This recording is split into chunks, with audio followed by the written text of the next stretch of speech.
No dancing. Welcome, everyone. Today is Thursday, December 1st, so happy December to everyone. Another 24 more days till Christmas.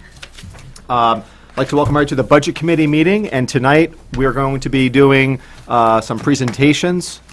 Oh, and Elizabeth is here, so while you get settled, I'll just kind of start things off, if you don't mind. So first, if we wouldn't mind doing a roll call vote, and Dick, even though you're presenting for the water precinct, if you would, we'll start with you. Richard Fletcher from Goffstown Water Precinct. Dennis Lynch. Susanna Buzzle. Mike Smith. Peter Georgantis, Selectman's Rep. Craig Campbell. Elizabeth DeBrule. Scott Crows. Brian Fournier. Emily Sandblade. George Fullerton. Carl Soderquist. Diane McCarthy, School Board Rep. I'm going to assume that our secretary for tonight is doing it remotely, so, And Angela McKenzie is excused. all right, so you all set? Yes. Okay. thank you. Can I just bring up one thing real quick? While we're getting started, I wanted to remind everybody about Friday night at the high school, and then also Friday night, the Christmas tree lighting. Friday night at the high school? What's that about? Is there a play? I thought there was that. Oh, the the Nutcracker, the Right. children's Nutcracker. Right, that's Yep. this Friday night at 7:30, and the Christmas tree lighting in the Common is at 6. Okay. Just wanted to make sure I got on TV and everybody knows. And the Nutcracker is also on Saturday as Okay. well. So they've got a couple different choices. Okay. Before I forget, everybody hopefully got my email about the change of location for next week. So Tuesday, Thursday, we are scheduled to be at the high school in the media center. We're so happy. So it's going to be the same setup as they do for the school board. So, okay. So with that, let's go ahead and proceed to the water precinct. Thank you, Chairman.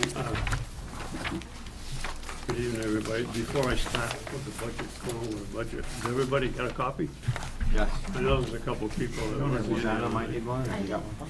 to. George wasn't there. You I didn't get gave one, George, Carl? I gave George a copy. Oh, George has got one in front of him. Oh, this is it. Okay. this I got stand passed out at our corrected. last I've meeting. got it. On Tuesday? On Tuesday night, we handed them around. You're sure you didn't get one? Anybody else? I've need got one? Everybody mine. got Oh, one. you know what I did? I put it with the school stuff. Yeah, You can look at mine. I can look at his.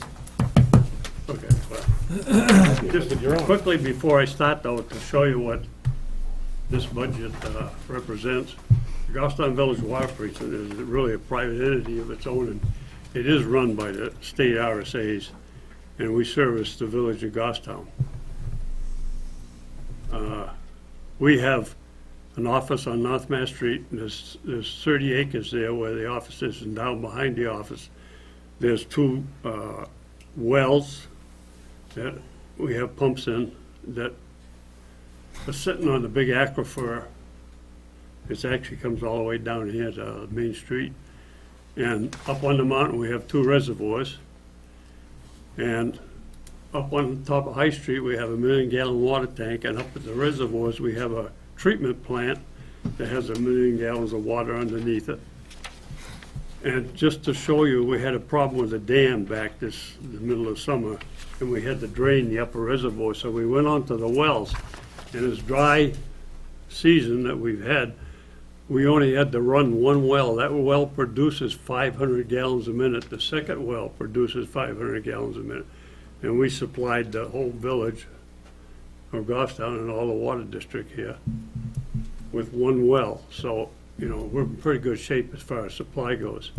One of our problems is our mains, and the mains are old. They've been in the ground, a lot of them, for over 100 years, or at least 100 years. And we've been replacing them every year for the past 10 years, doing anywhere from 1,800 to 2,000 feet a year. The cost has gone up considerably, so the last couple times that we did it, we weren't able to do the 1,800 feet. We're probably down to about 1,600 feet. But we have a lot more replacements to go. And in the prior budgets of the past 10 years, you'll see lines there for water main replacements.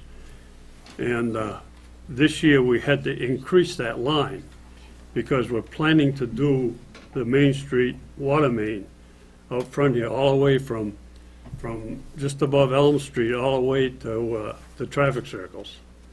And we got a river crossing, which is gonna cost about $30,000 to $40,000. So you'll see an increase in our budget, in that line. And the other thing is, we have that problem with the dam, and we've pretty much solved the problem, but we're gonna have to spend some money. It's not in this budget. We don't know how much it'll be, but it'll be next year. We've taken some remedial moves to alleviate some of the problems so we can put water back in it.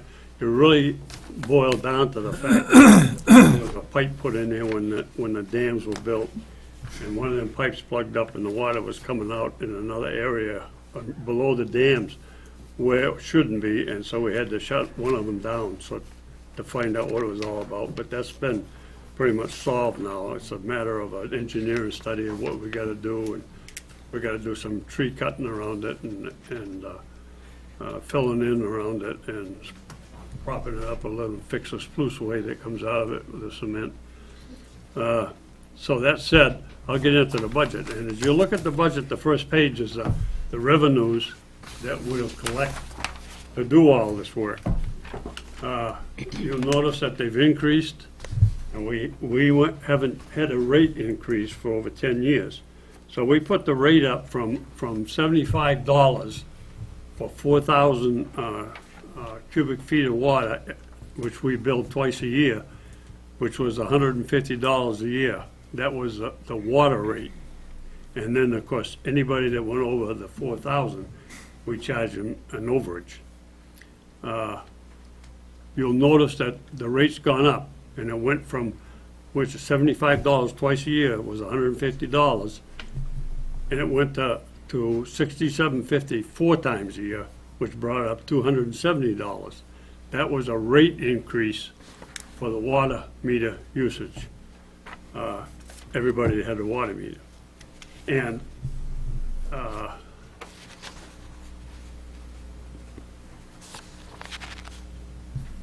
So wait, Richard, just so I understand, the water rate went from 150 a year to 270, that's right, 274? that is the base rate.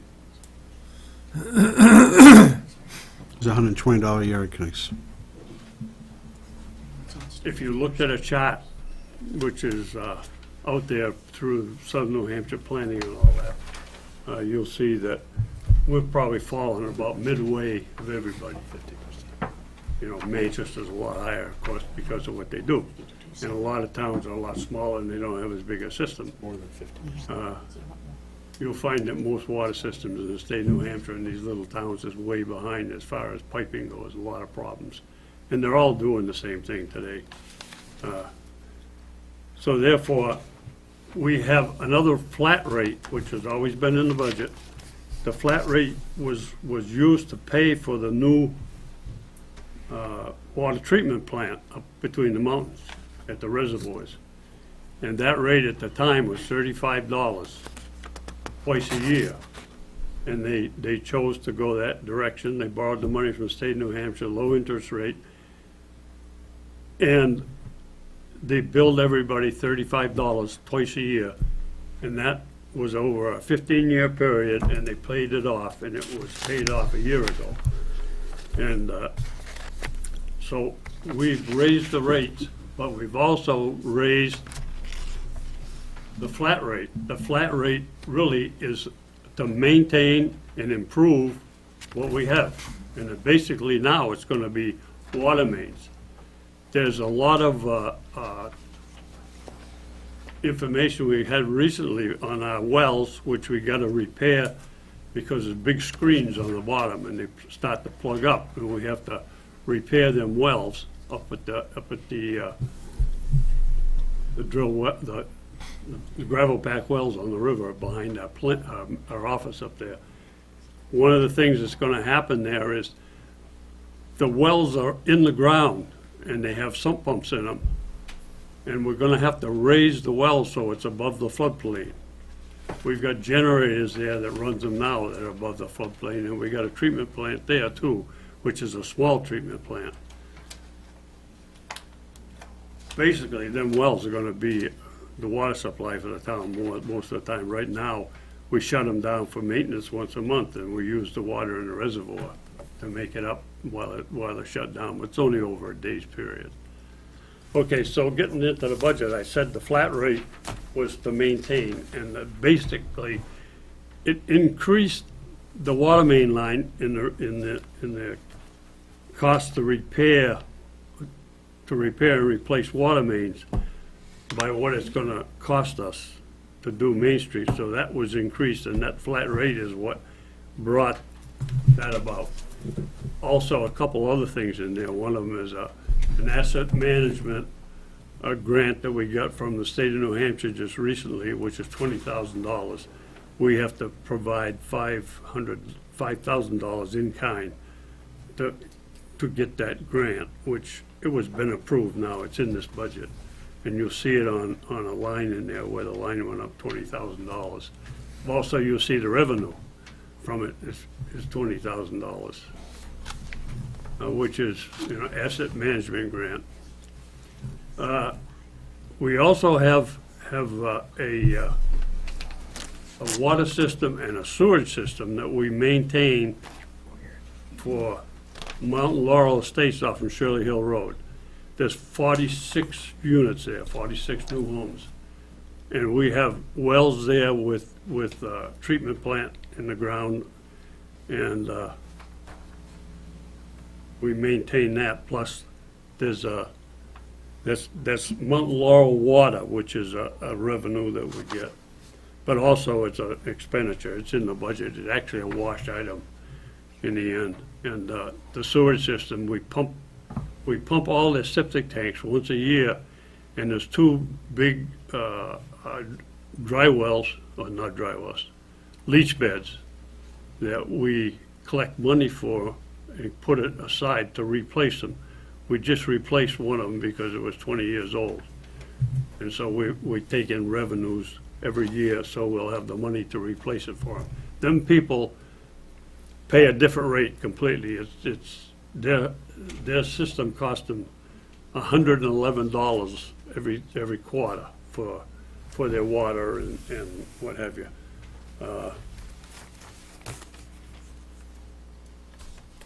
And of course, in there, you'll see the hydrants in the revenue. The hydrants went up $100 a hydrant. There's 146 hydrants. So the increase was like 14, I forget what it was now from. It went up 25,000, I believe, yeah.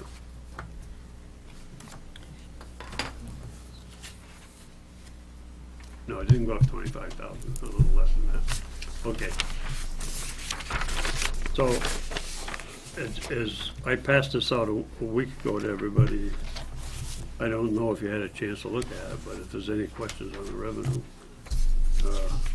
Scott?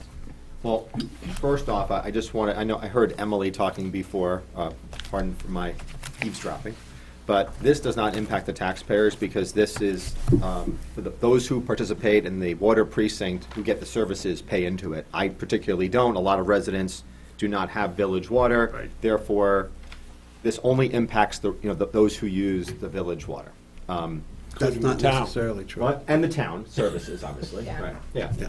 In terms of hydro. Yeah, that's what it doesn't Predominantly, affect, if they raise their rates, it's, Right. all the Right. taxpayers in town Predominantly, pay it, it's- right. It's the people that are using the service. Yeah, it's like an enterprise fund, really. Yeah, so my question, if on the actual expense side, Yeah. was on the personnel admin line, and I don't know what you participate in terms of your staff, but if we know that health insurance has gone up on the town and the school side, I was curious as to why it was flat in terms of budgeted from this year to next year, because we saw guaranteed rates of, I thought it was at least 10% on both, on the school side, right? More than 10. More than 10. So most people have seen a rate increase. I'm wondering why that was, was level. And then the same thing on the retirement fund. Do they participate in the state retirement fund? Yes. And was No, there- no. They do not? well, It's a retirement fund through the state, but it's not like fire or police. No. I know that, Yeah. but is it Group B? Is that what it is, or? It's the Derek, do you know? Group 1 and this Group 2. Group 2, I'm sorry. It would be 2 is our employees and 1 is the police and fire, is that how it works? Other way Other way around? Okay. But didn't both 1 and 2 see increases? As my understanding, that's what we got from our budget presentation. So I was Yes, curious, Effective July 1st of next year. right, so I was curious as to why that wasn't changed as well. And then the last one was, could you explain the liability property insurance? That went up significantly from 4364 to 6575.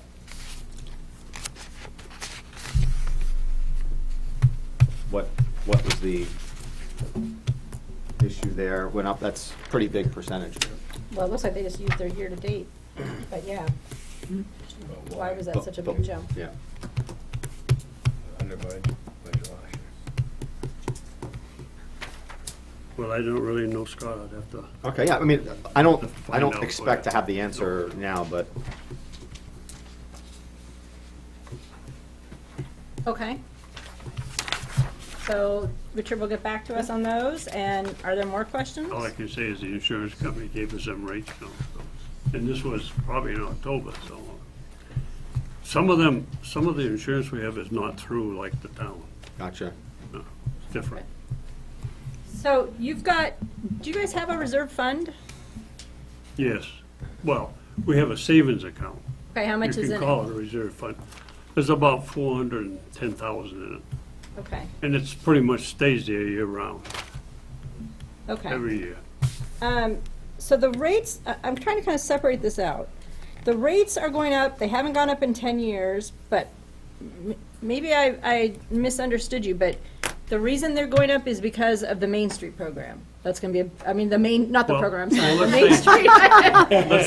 Sorry. let's say The the Main water- Street water main The replacements. basic water rate is being increased. It's being increased not only for that, to deal with that, but it's also being increased because to run the filtration plants, you know, the reservoir, the work that's gotta be done on the reservoir, which is, already we spent 10,000 out of this year's budget just to find out what the problem was. Okay, And then the state of New Hampshire gave us some remedial stuff immediately that we had to do. And one of them was we had to cut a lot of brush and we had to dig up to find out where that water was coming out of the ground in the wrong place, which a pipe was plugged. And it was put there when the dam was built Right. because there's ledge in there and it was for the water runoff it went down into the second reservoir. And in the meantime, they said, we want you to do this, this, and this. So I think before we're done, we're gonna spend $50,000 or $60,000 to satisfy the state of New Hampshire so we can put the water back in. We've told them what we've done so far, and they're probably gonna let us fill it half full. And then we're gonna have to do the rest before we can bring it all the way up. We also have another dam, which is at the base of the mountain, which goes into Whittle Brook, and it goes down through there. So we're taking care of 3 dams, and the dam at the base of the mountain, there's a lot of maintenance to it.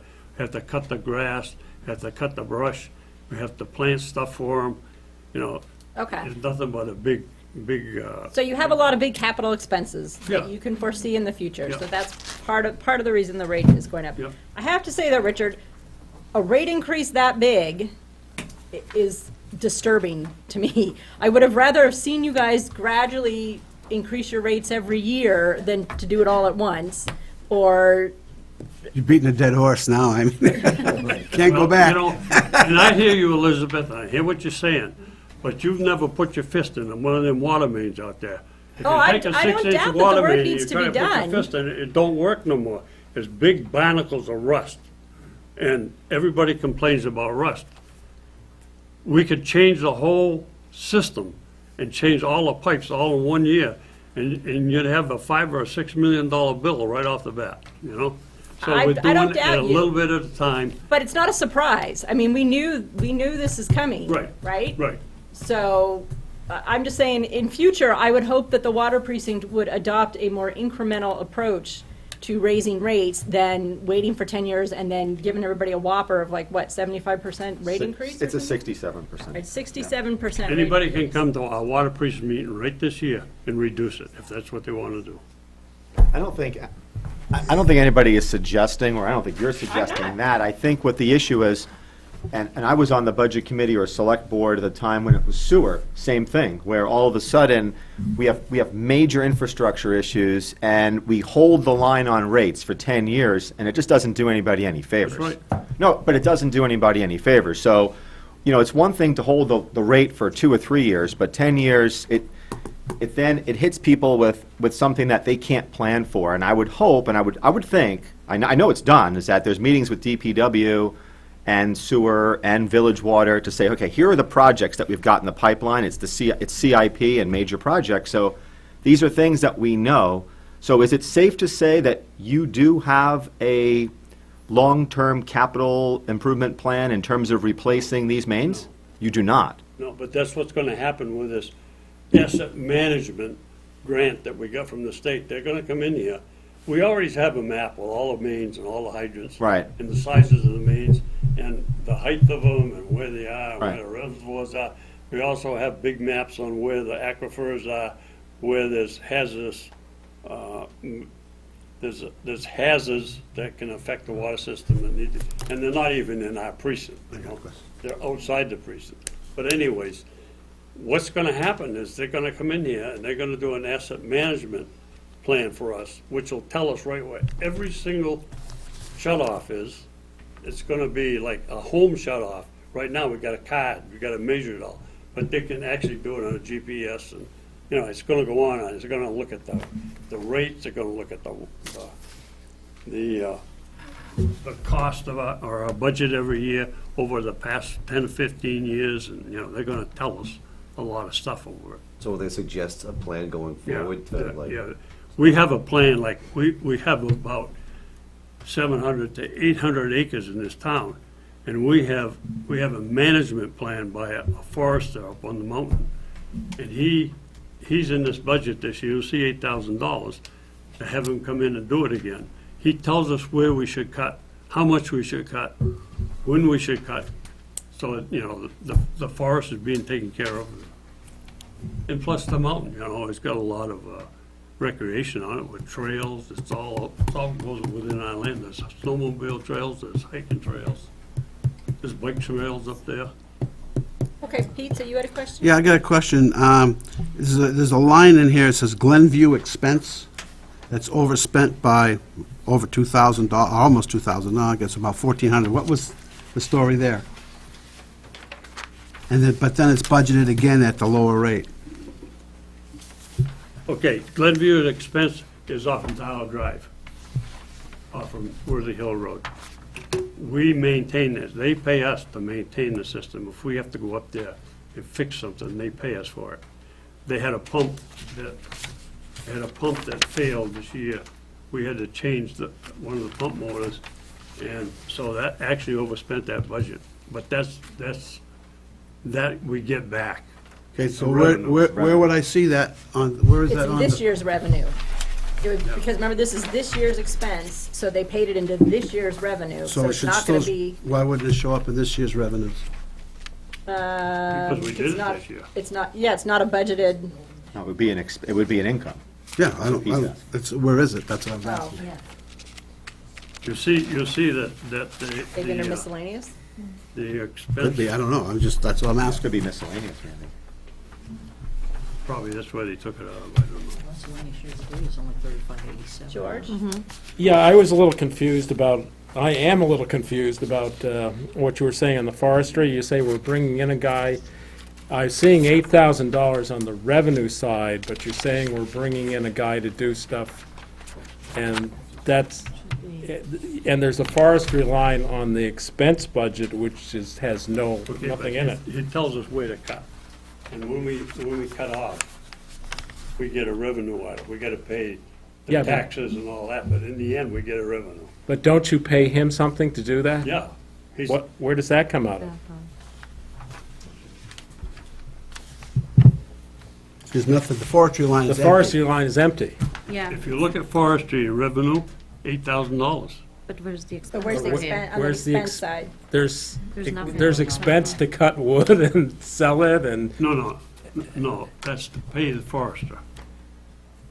where does that money to pay the forester come out of? Comes out of when we cut it off, when we cut land. I don't know what line in the budget. It's an expense. Where's the It's an expense? expense, right.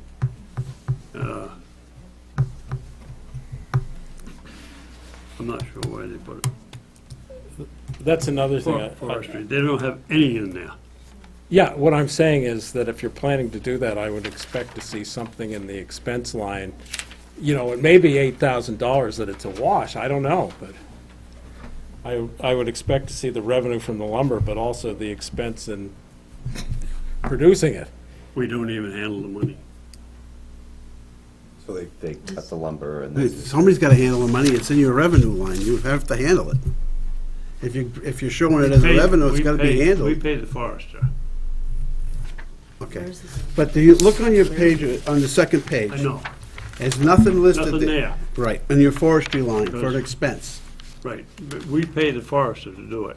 We don't get any money from it right now. We're not getting any money for it. This is just, this year, he's gonna come and redo it. Every 10 years, But does he charge you? he gets paid $8,000. Okay, and the $8,000 comes from the revenue from selling the wood. Yeah. So you're showing a revenue of $8,000, but you're not showing the expense of $8,000. Right. Yeah, but that has to be in the budget. Right. Exactly. That's what Pete, that's what you're There's saying. contingency funds there and everything else. Okay, so I think, there's some good questions here, I think, and Yeah.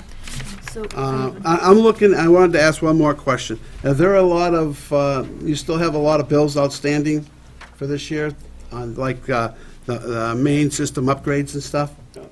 Yeah. You got some stuff encumbered? Okay, the mains upgrade was not expended fully that we put in there last year. They did not go as far, right? And that was because of some of the other problems with the dams and that, and we didn't know what it was gonna cost us. So we cut it off at a certain point. Right. Now, that money is gonna be used on some of the valves and stuff on the mains. We're gonna put on Main Street hydrants and So valves. what you're gonna do is take that expense. In fact, This that's year, why. you're buying the stuff this year. It was ordered, it's been delivered, some of it. So already. you're gonna be encumbering that money? Yeah. Okay. Susanna, did you have a question? yeah, the engineering went from 1,500 last year to 21,500 this year. Is that because of the Main Street project? Or it's on the expense side, under other general government? The engineering, Yeah. Yeah. Oof. I can only say that the engineering is what is put in there for an engineer to come here and tell us what we gotta do with the dam. That's a state requirement for us, So this is for the dam for the dam on the assessments? mountain. The state's requiring us to hire an engineering firm to come and look at the dam and tell us what more they need to be done. Then it has to be approved by the state of New Hampshire. So that's separate from the grant that the person is gonna come in and do the assessments? That's on top of it? No, that's a different, that's not entirely true. Engineer is not part of that assessment. The assessment is they're gonna come in and look at our whole system, or the town system, and then say, okay, in the next 10 years, or you're gonna have to do this.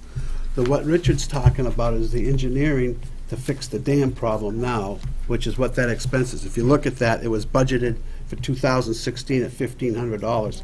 They've spent so far this year in engineering $10,000, and they're budgeting next year $21,500. So I'm sure some of it has to do with the dam, and they may have to do some engineering here on Main Street, I would imagine this. Yeah. Okay, so we have a number of questions. You can look into that and get back to us.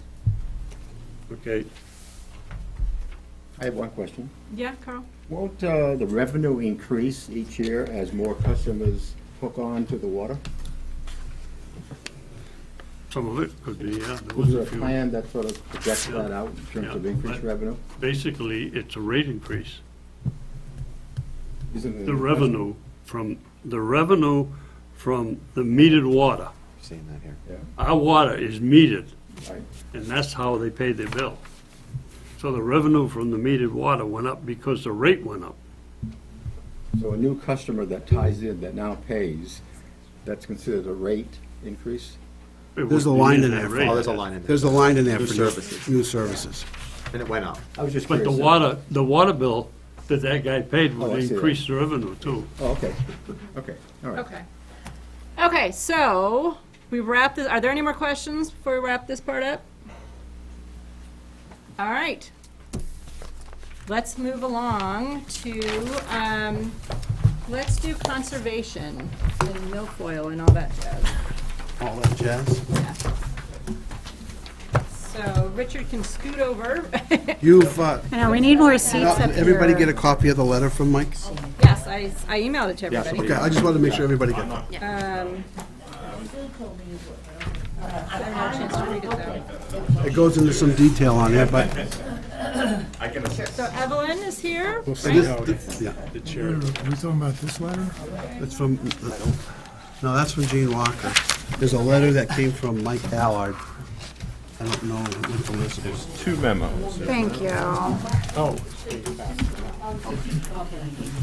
Went through We everything. don't, There's one there and the other one's here. Oh, so okay. I can just take There you go. one of those. Gotcha. Thank you.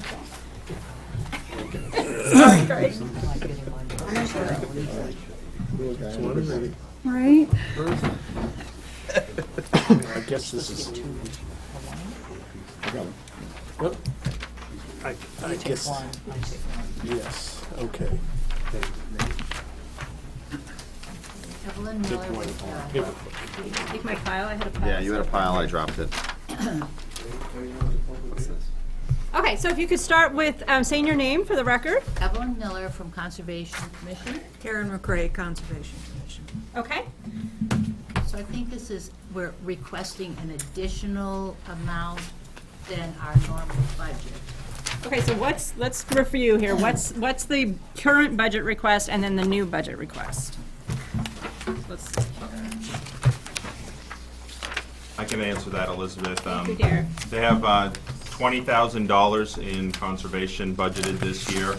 Last year, they had $5,000 in conservation and a special article for $15,000 for milfoil. This year, those two are combined and put together in the Conservation Commission for Okay. $20,000. Okay. All right. For next one. And then And- now you're requesting, And then- There's two requests, so Yeah.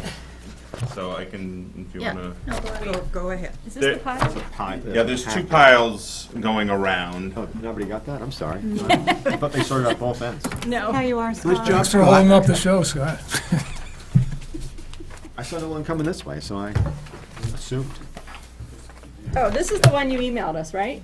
There were two that were emailed to you, yes. They look very similar, but the first is the Conservation Commission is requesting $20,000 for the South Mountain by Crescent Lane. There have been some boundary issues that Conservation has been dealing with, and they're requesting an additional $20,000 for surveying and potential legal fees. Okay. And that's detailed in the memo that is on its own, with no attachments. Okay. Got it. Oh, here, I have a few extra ones, if you didn't have enough. Okay. All right, so is there anything you want to tell us about that memo, or that part of the That- request? yes. Let's take these like incrementally, so we try not to keep them, get them confused. Okay. Actually, you know a lot of the history, but basically this piece of this is the mountain, the South Mountain, and then there was property at the bottom, pretty much acquired by the town back in around the 60s, 1960s. Can you just put the microphone more towards you? That's, Sure. thank you. Appreciate it. And at that time, well, so it was anyway, it was a development, and it was supposedly for, An inhabited forest. so there was a cog rail that went up the mountain, and then there were paths that went along the side, and there were basically 50 by 50-foot lots along here that the rail would go up and then drop people off in the late 1800s. And then the town, when that finally folded, the town purchased that as conservation. Now, Because it was developed back in the mid-late 1800s, the surveying was not real super duper. But it's a real treasure for the town. Since then, the Conservation Commission has actually not tried to hold conservation land per se by the town. We actually use the Piscataquag Water Commission, the Land Conservation Group, and then we've also we've kind of gone through different things, but this is pretty much one of our original pieces. So presently, we have several houses up at the top. Again, these were all supposed to be summer cottages. They have changed over a period of time, but one of the cottages now has become, I think they're winterized, but one of the abutters has put in a concrete road and then also a large stone wall. And I believe what's happening now is that one of the other abutters has all the water coming from this spilling onto his property, causing a problem. But our problem with it is that it's on our land, conservation land. And so we want to defend that because we don't want to have this encroachment going on. We had some of this years ago down at the bottom of the pond, where the Uncanunic Lake is. And we had a bunch of surveying done down there, and we notified all of the abutters that it's lovely, it's really a treasure to live next to this, but you can't use it as your own private property. So that's where we are at the top of the mountain now, that Okay. our land is being used as private property. So you need to have this area resurveyed to support the Conservation Commission's claims Right. to controlling the Right. property. And Pete? then with the, I can add a little bit, because the Board of Selectmen have had a couple of meetings on this, and there's a road up there, I'm not even sure what it's really called yet, but it's a right-of-way up there called Crescent Lane, and it's a right-of-way that's owned by the town, and the Conservation Commission runs it. And what's happened is it's not a Class 6 road. Right, it's not a Class truly it was originally as a path. It's not even supposed to be a road, Right. but it's called Crescent Lane. And it's been privately maintained. One gentleman has been plowing it, and so there's a couple of, there's, 4 residences up there, Four. right? There's 4 of them. Well, one of them, the water was coming down into their yard, so they went in and they decided to put in a stone wall to divert the water, and they poured it down over the bank onto, here again, the town's property. Some of the properties, if you look at the deeds, the decks are actually on town property. So we don't have a really good survey done up there to say, this is what it is and this is what you get. And that's what this is for. We need to take care of this because it's causing an issue up on the hill. Okay. Okay. And that's the best guess as to what we might need for a survey, because it's a very difficult task to survey. Right. Okay. I actually also think, and we don't know this for sure, but if this were to go into a lawsuit, we may incur some of the cost from the town, but then would ask that it be returned to us through the lawsuit. Okay. Scott? I guess my question is, the Conservation Commission has, I think, a fund when the current, I'm trying to remember, current use land tax, is that, you take it out of, right? A current use, land use change tax. Right, I'm sorry. How much is in that fund right now, and how come that monies are not being used for this type of purpose? Since it is conservation land that's being in question, because now we're gonna tap the policyholders for That that. was specifically to acquire property. Right, The RSD. Yeah, Right. the Yeah. article was written to acquire property. right. That's the way it's Not written. to The say. state, Trying to too. acquire property It's- back. It's, No.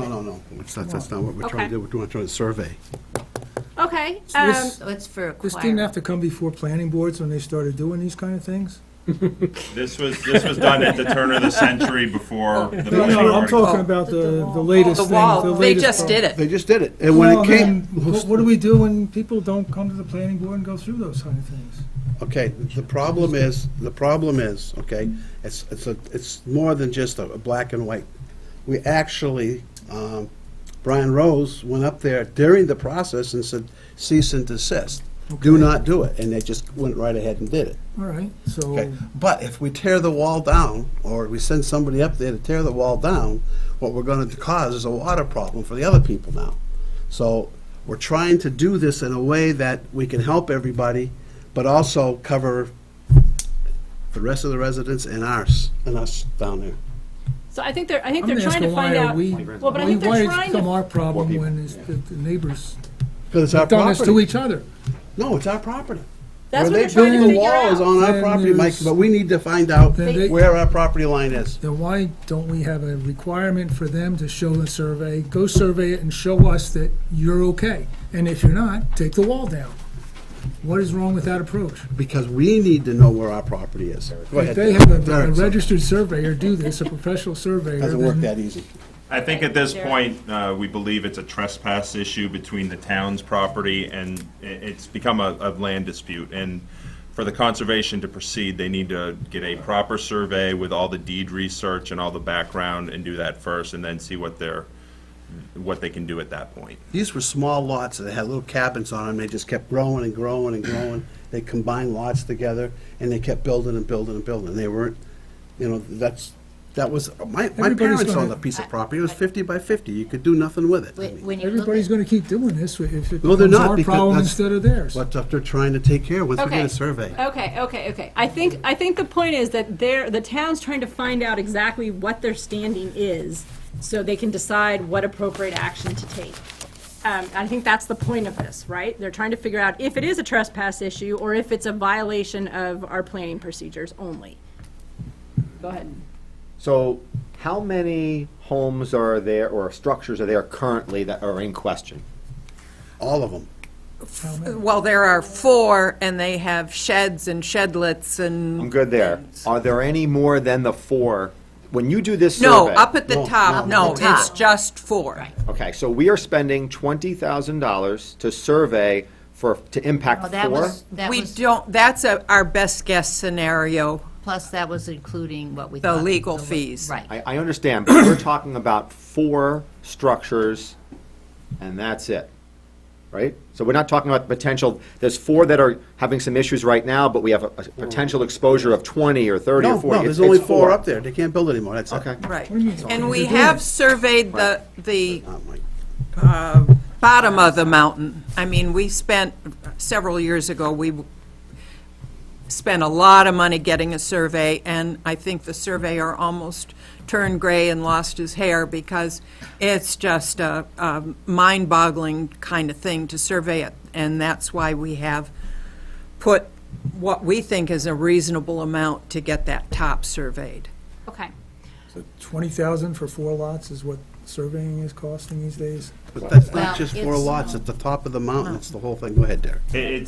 We have received a range of anywhere from 11,000 to 20,000 for survey, but conservation has also asked for this money for potential legal claims, should they get the survey back, decide that it is a trespass that they want to pursue, and then they're representing one property owner, the town, against these other property owners. So that's what this request is for, it's not just the survey money, it is to pursue a legal claim if need be, which they have done in the past in this same location about 30 years ago. Right. If you Okay. could see the original plan that the developer did, this was back in 1850, he saw a mountain. They did not even go on the mountain. They just kind of drew here's the mountain, and they drew A grid. and they divided it up, and they said, and this goes, there's the cog rail, and here we're going to throw a hotel at the top of that, and these are 50 by 50 foot lots.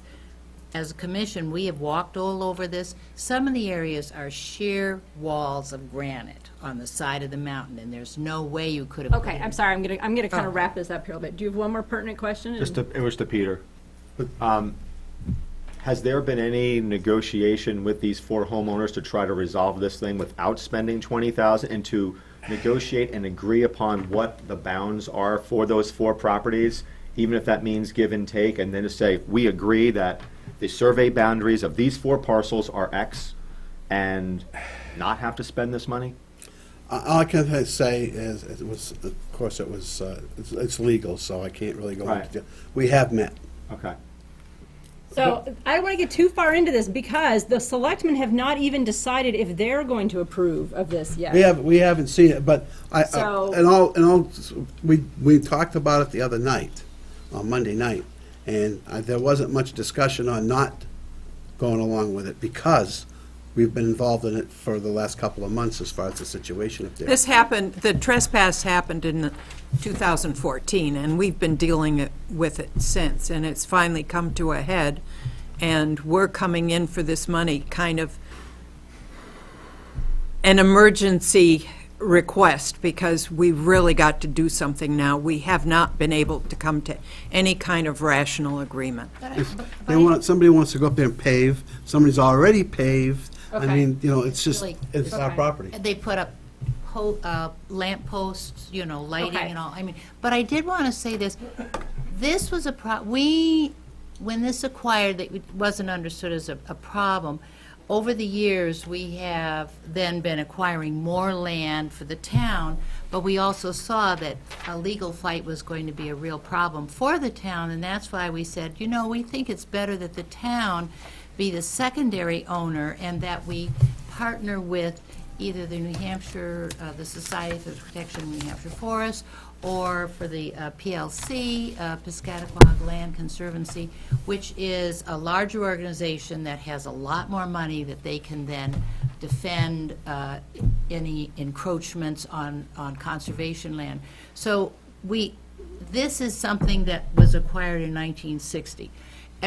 Almost everything since then, the Conservation Commission has, we think, done a good job for the town in that, seeing the problems that it is defending something like this, we've now partnered with two big organizations that can then help us or take care of the financial part of it. Okay, so. Legal part of it. Moving on to the second part of this, Right. Milfoil. milfoil. All right. So, as Derek said, in the past, this is, I think one other time, it went, milfoil is in our lakes and our river. And it is an invasive species that just can completely clog the rivers and the lakes. It's also something that is treated by either divers going in and basically weeding, or else using herbicides to go in. Last year, it went on the ballot, and the voters were asked to support a certain amount of money to try and eradicate this. And by the way, it's not a constant eradication, it's getting it down to manageable. And this has invaded all of the lakes in New Hampshire. Anyone would like to And- see the...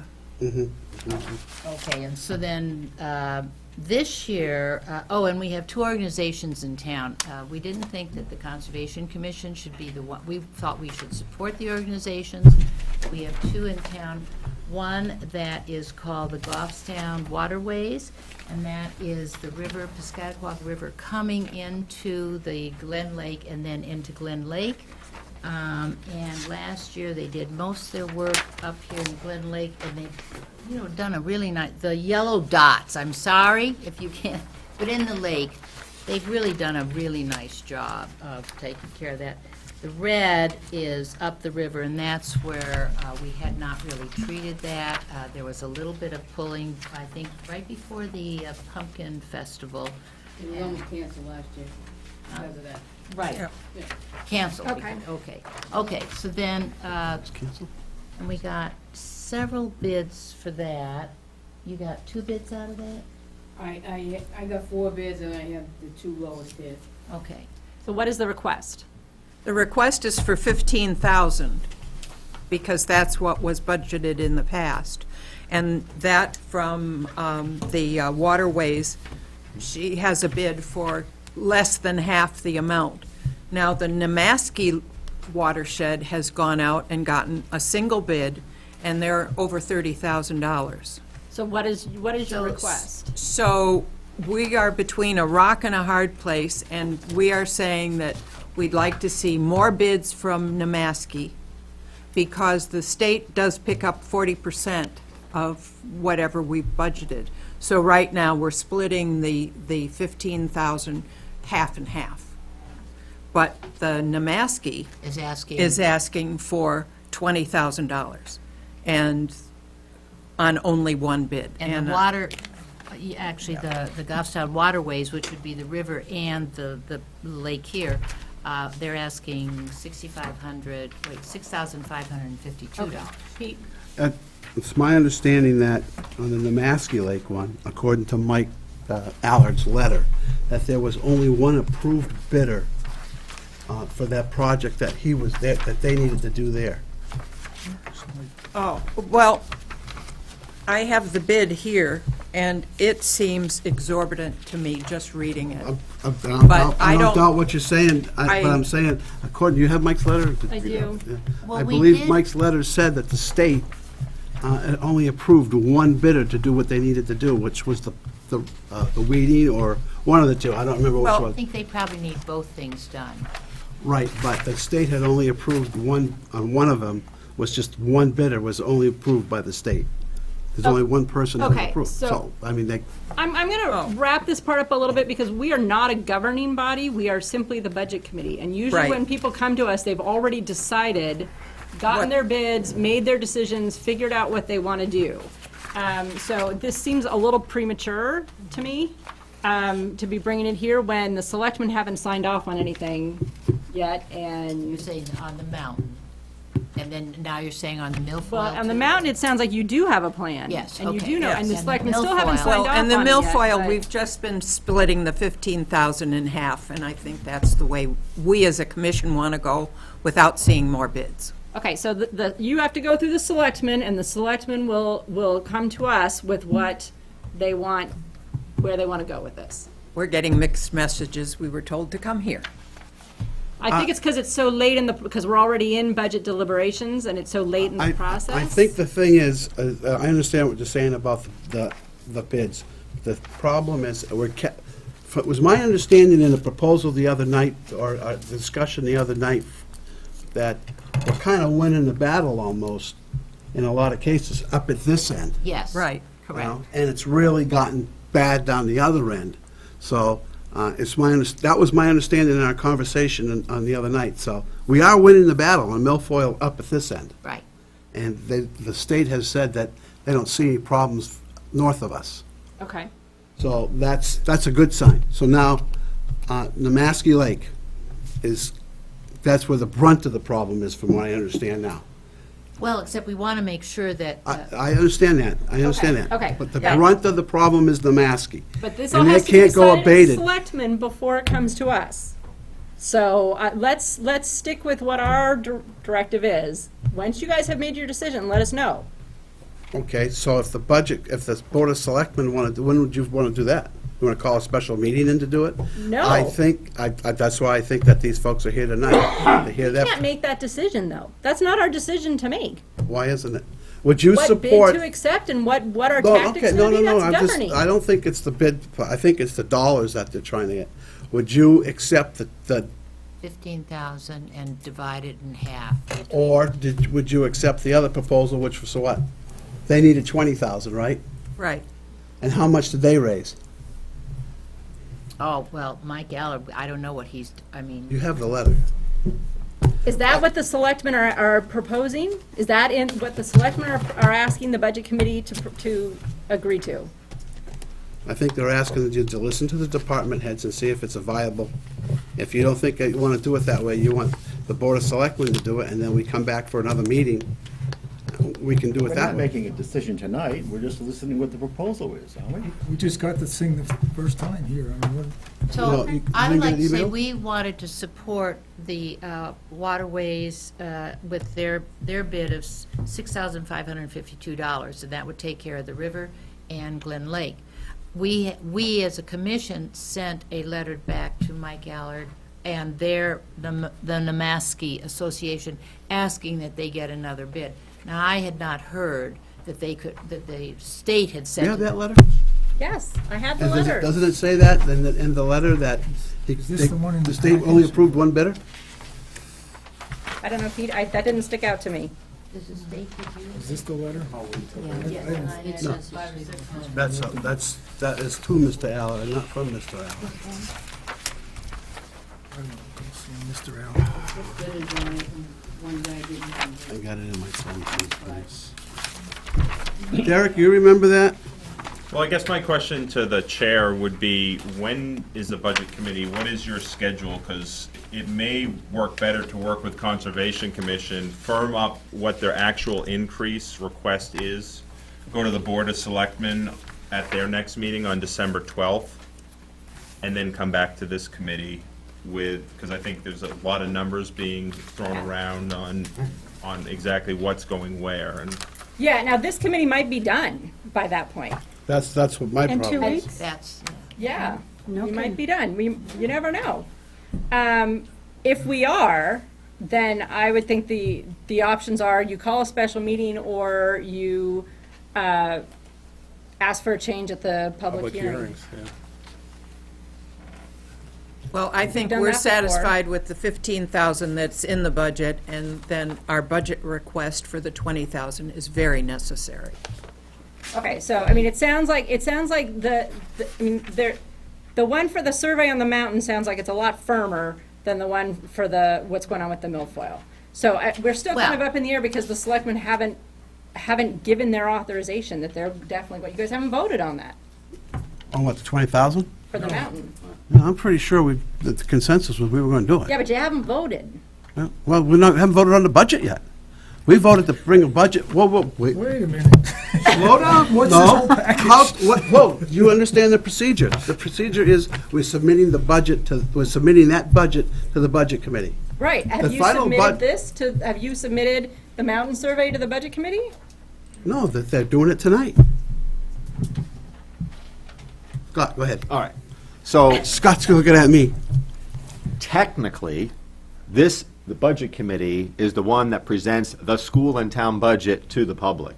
That's right. Selectmen can, here you go, have a nice day, but technically, we could say that the budget is anything. You can add, you can detract Add, from the budget. subtract, et cetera. It's our budget. It's Right. not the selectmen's budget. It's not the school board's budget. No disrespect to the two entities.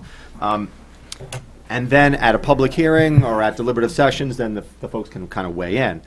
Typically, though, Peter, I think that this committee has relied upon getting things from the governing boards to say, okay, we approve, we don't approve, and we're not the first ones to hear it. So is it possible for the selectmen to say, hey, we voted, we heard this? Because you can do the same thing. You can hold a meeting on No, Monday, our meeting's not till 2 weeks. but you can hold a You can hold a special special meeting, meeting. just No, like our we could meeting's hold a special in 2 meeting. weeks. Our regular scheduled meeting is in 2 I weeks. understand that. Well, the budget doesn't have to be finalized till the end of Right.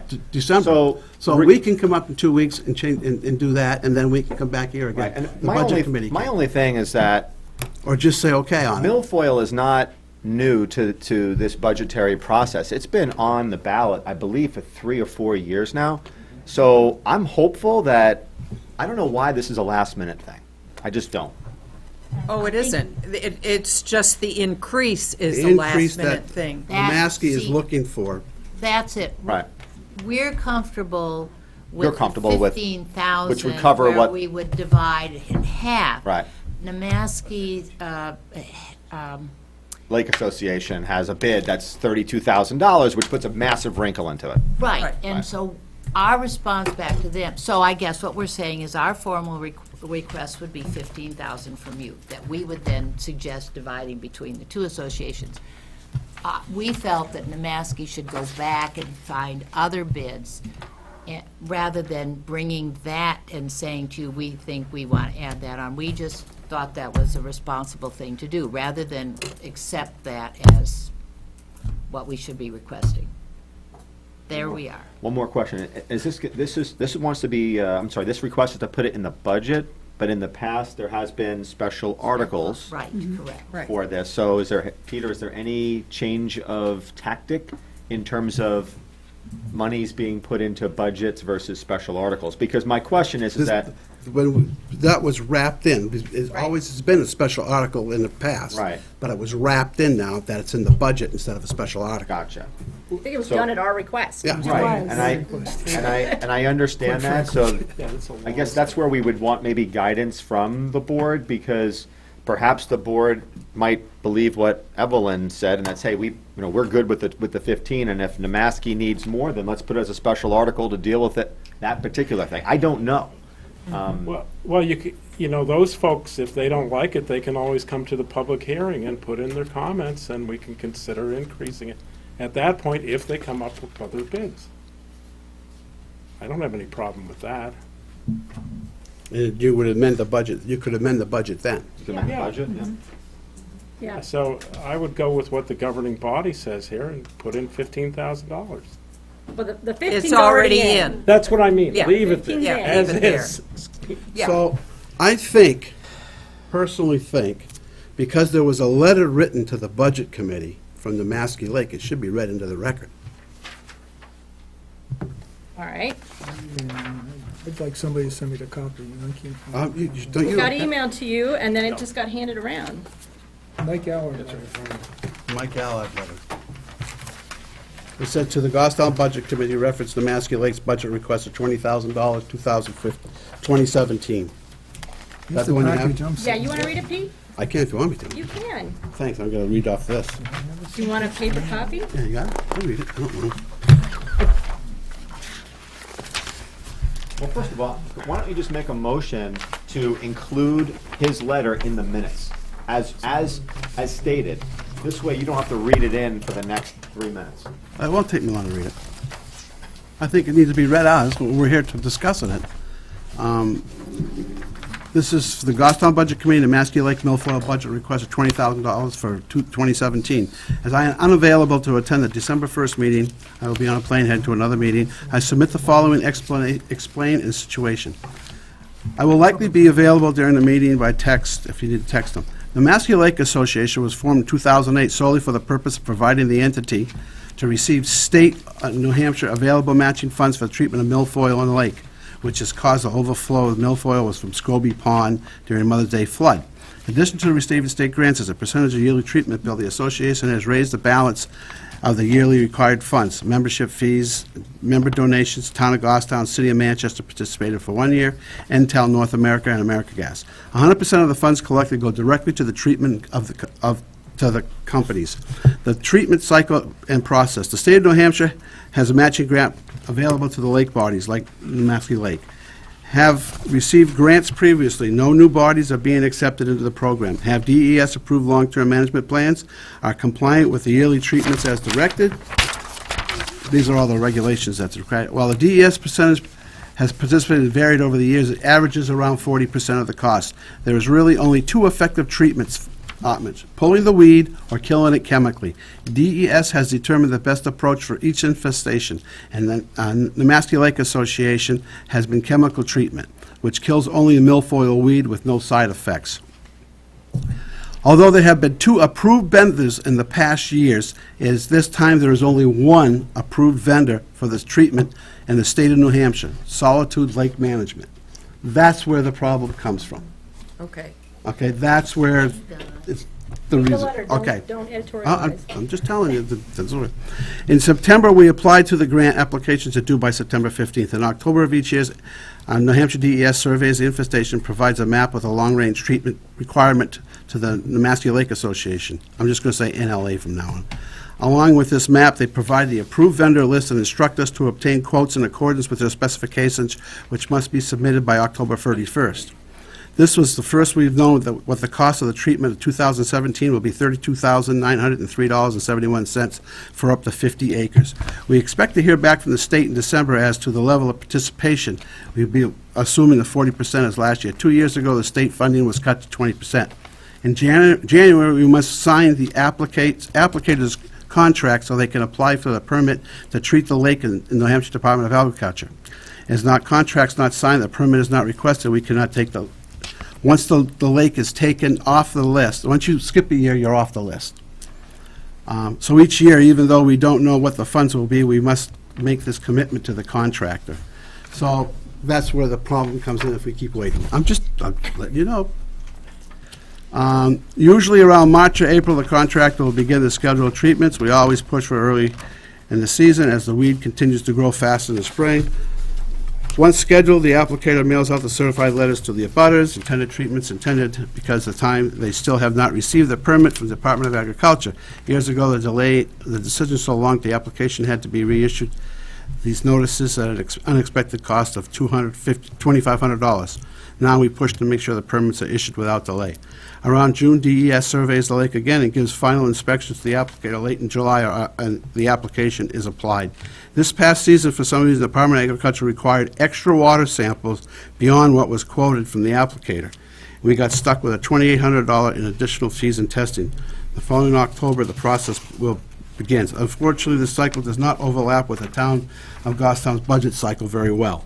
The bottom line is that we have no control over it whatsoever. We can pick and choose a vendor. We can't pick and choose a vendor. We can't determine the infestation any sooner than DES informs us.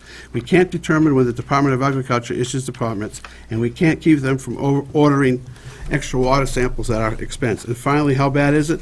Without this yearly treatment, the Nemasky Lake milfoil infestation would be 90% within a year, making it the entire lake non-swimmable, non-boatable, non-fishable, and virtually unusable. We are almost at that point in 2009. It was labeled the worst infestation in the state. With regular treatment, the infestation is believed to be kept under 10%. And this is from Mike Allard, Nemasky Lake Association's president. Okay. So that's read into the record. All right. I think, He's getting his water. I mean, this was big. Well, you know, he says there's only one vendor. You're telling me there's more than one vendor, so. For the divers. We have a lot of vendors for the divers and the hand pulling, that's correct. We don't have a lot of vendors for the herbicide, but we don't need it, he does. There's your point. okay. All right, so we're gonna table this for right now, and we can come back and look at this later, when you guys. I'm just have saying, figured it out. it sounds like if we don't do something, we're gonna lose that lake. Scott? Yeah, I mean, I've had to deal with this when I was on the Board of Selectmen. You know, I personally think that these waterways are the town's responsibility. That's just my personal opinion, and I think that whether it's the Glen Lake or whether it's Nemasky Lake, these are our waterways. They're just as important as our parks and just as important as our roads and our conservation and all the other stuff. And milfoil is a problem, but it's also, Goffstown is a place where people, I see tons of people walking on the rail trail and boating and kayaking on the lakes, and it's just something, it's part of the fabric of our community.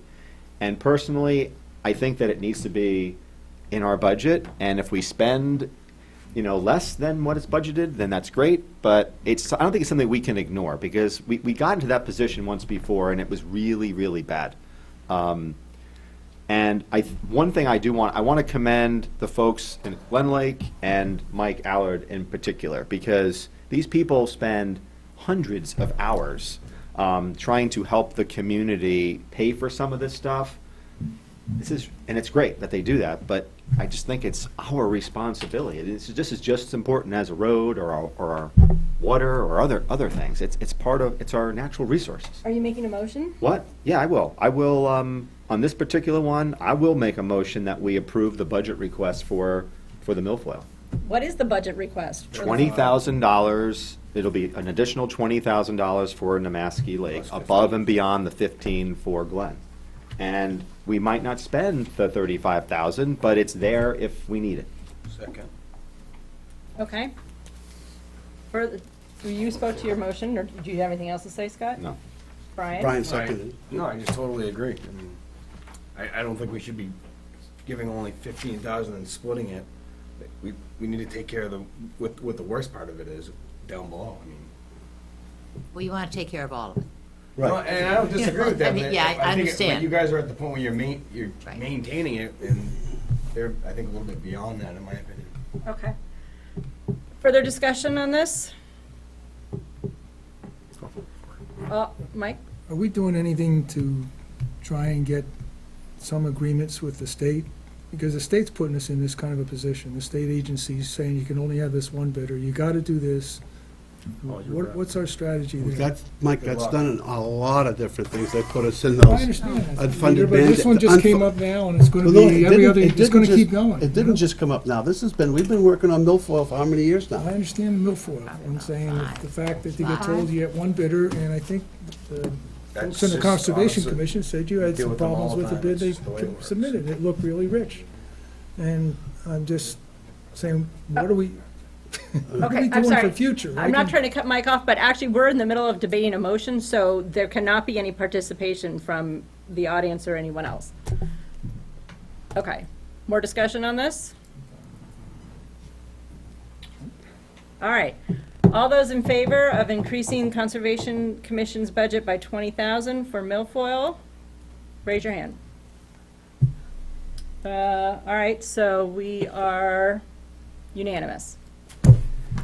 Okay, so now conservation line is up to 40,000. We have not done anything about the mountain survey. I'll make that motion. Okay, Pete's gonna make a motion. Do I have a second? I'll second that. Okay.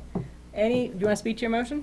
I think that has to be done because of the problems that are up there that have put the town into this situation where we need to do this and get the right-of-way and the property line boundaries marked up there. It's put us in a bad situation.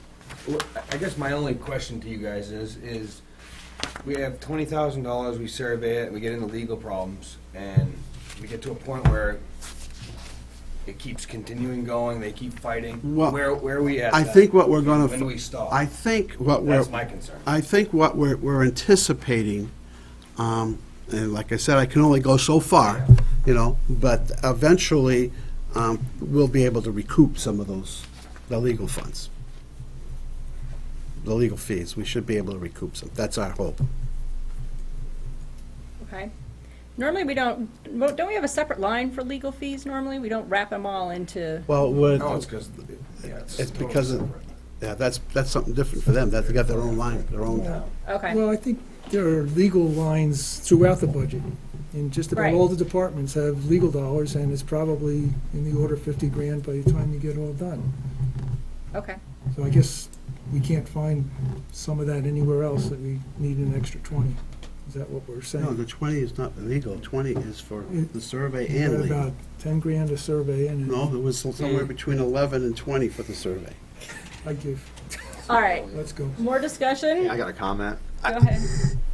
I personally, having been a selectman, I think that this whole discussion is just not a good one to have, because it shows your hands for any type of future negotiations, legal maneuvering, et cetera. And if I express my opinion that I don't think that this is worth spending $20,000 on, and I vote no, and the town votes no, well, guess what? It sends a message to those four people, doesn't it? So you're kind of boxing us into a corner. I think the selectmen did, and I think we just did, as opposed to just, and that's my concern here, is that it's almost like I feel compelled to vote for this to give you the bargaining power, the negotiating power, the legal maneuvering power, because if we don't, then it sends a message to these people. But I have a hard time spending $20,000 on 4 pieces of property when we should just try to attempt to negotiate it. That's my problem. So Even with negotiations, you've got to have a survey to mark where the boundaries are in detail. And one of the things that was explained here is that a lot of these single building entities, if you will, the 4 of them, they're put together by smaller 50 by 50 lots. And this survey is going to involve looking back through all those records to try to decide where those boundaries are. And I think, putting that much money into a survey for the detail up there to nail it down is well worth it. Or otherwise, we'll be doing this forever. true. The issue is what Mike also alluded to, is that why is this always on the town's dime? I know we're trying to enforce it, and I get that, but typically, is it a situation, does the homeowner bear no cost whatsoever? They just keep going. I mean, maybe if that's the case, then that's the case, but it just seems, and here's the other question. Let's just say that, you built outside of the, of the property line. We're gonna go and say, oh, Tear it tear it down. Okay, I'll believe that one when I see it. Okay? But Well, At some point, you we don't. can't go into non-public, and we, I know that. we really can't do it, but it is something that, once you have the survey, then you do have a bargaining chip. Yeah. You need it. I wish this had been done earlier in the process, though. If this has been going on since 2014, then, No, this was just happened when they went up and poured the concrete up, made a concrete wall and diverted the water into somebody else's property. Brian Rose goes up there, by right there, he went up there right in the middle of the project. but that must have been months ago. Since 2014, when it happened, we have been trying to negotiate with them, and nothing has come of it. Right, and, right, Yeah, just trying to, all right, all right. Move the question. But wait, I don't know what the Roberts rules are on this, but I want to table this for at least one more meeting. 'Cause Okay. I know it's not urgent, I just want Is there a some time to second to think about table? this one. second to table, okay. So we are gonna vote on whether or not to table. can I ask a question? One meeting. What do you need? I want to think about it. I want to think about it. We can wait till, for Don't me, specify one meeting, it's gonna be the next time we talk about the town. Okay, That's when we're all gonna right. discuss it, which isn't in one meeting. Okay, any discussion on tabling? All those in favor of tabling, raise your hands. Any opposed? Pete, George, and Emily are opposed. God, I'm going with Pete here. Okay, that's a first. all right, so it is tabled. It is tabled to a future time. You might not want to do that every time. All right, thank you for coming in. Oh, I honestly don't. Okay. All right, Crispin's house. All right. Oh, we actually still need that chair. Oh, Diane is putting on a different hat. I know, I'm changing hats here. Alva, do you want to come up? So as previously disclosed, I'm Diane McCarthy. I'm the Executive Director for Crispin's House, and of course, I'll be recusing myself from that portion of the discussion through the Budget Committee. Did everybody get the handout? I didn't. Missing a couple? Well, you had to be here on time. Well, that's true. Sorry, I was doing some red jobs. You can just pass that down. Thank you. All right, so we're here tonight to discuss with you and ask for your support on the $20,000 warrant article to go on the ballot and be voted on in March. This is the fourth year that we have made such a request for the $20,000 article. And we are very grateful for the amount of support that the town, that this committee, that the Board of Selectmen have shown for us in the past. We were very humbled to get overwhelming support at the polls last year, as in previous years. We were also very grateful for the unanimous recommendation on behalf of the Budget Committee last year and the Board of Selectmen in recommending approval of the article. So just as a quick update for anybody who isn't familiar with Crispin's House, we are your local youth advocacy organization. Our mission is to encourage and empower positive choices in the lives of our young people by helping to create a healthy, positive, supportive community for our kids. We were established in 1989 by a few town leaders who noticed that our kids were not thriving. And I am very fortunate to be working with an organization with such a long history. We serve our children in a variety of programs. You see on the back side, I've listed our programs. I'm very proud. This year, most of our service is done directly with the kids, but this year I did introduce a new program, our Community Series, which is geared at adults and helping adults get the information that they need to help advocate for kids themselves. We did a suicide prevention workshop that I think was well established. It was a gatekeeper workshop, parents, neighbors, whomever, non-professionals, to learn about suicide prevention. I've also done internet safety. We have more substance misuse prevention coming up. This has been an excellent year for us. This warrant article in particular, you can see by the pie charts, it is representing about 23% of our income stream. We are very fortunate to enjoy a great deal of support in other areas. We also fundraise tremendously. We do not rely on this article, but I will tell you, while this is 23% of our stream, it is a significant portion of it. When you apply for grants, when you talk about looking for different support, they always ask what your other sources of support are. And we can say through this article that we have the support of the town of Goffstown, and it really goes, it has made the world of difference in our ability to provide services to our children in our town. Great. Questions about Crispin's House? Pete? Can I make a motion? To recommend? You already do it. We usually do it at the end, but I didn't see anybody raise their hand. we wait and do this with all the other special articles at the end. Okay.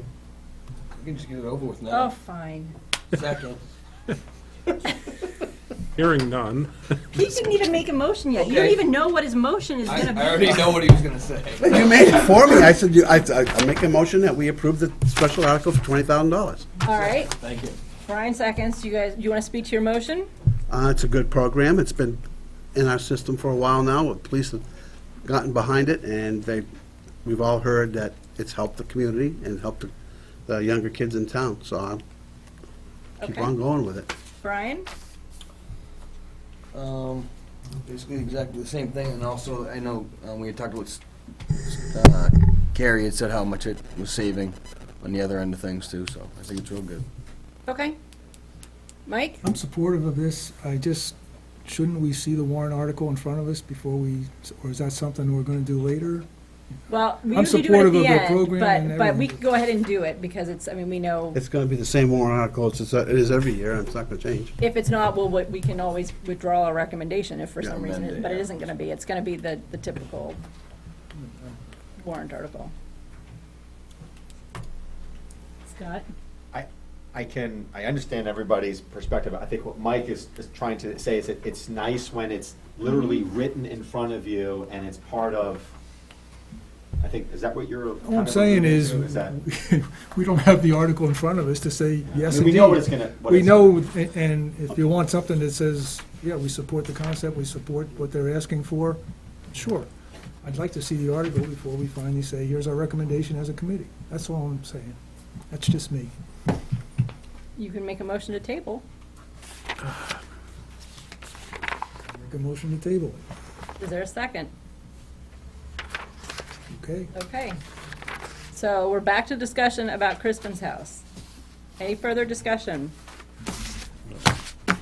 Okay.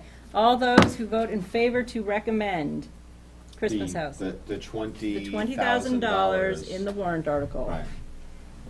Raise your hands. And that is unanimous. Okay. Thank you all very much. I'm just trying to save them from coming back. That's all. You have to- Yeah. Okay. Okay. Main Street.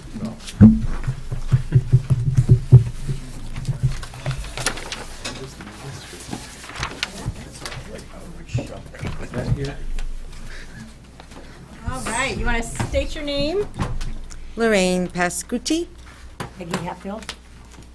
I'm the treasurer right now of Main Street Program. I'm sure rumors have been around town about changes, and there are. And one of the good things about changes comes opportunities. Opportunities to reinvent some of the things that didn't work, and to keep things that did work, like the Pumpkin Regatta, like the Old Homes Day, like the art in the park. There was also, years ago, this one that was Dog Day of Summer. Some of you guys may remember, but we had people go paint, I think it was students, we had go paint fire hydrants and stuff like that. Little things have been dropped off over the years, and it has to do probably with burnout. So with burnout, there needs to be change. One of the changes that we're working on is to review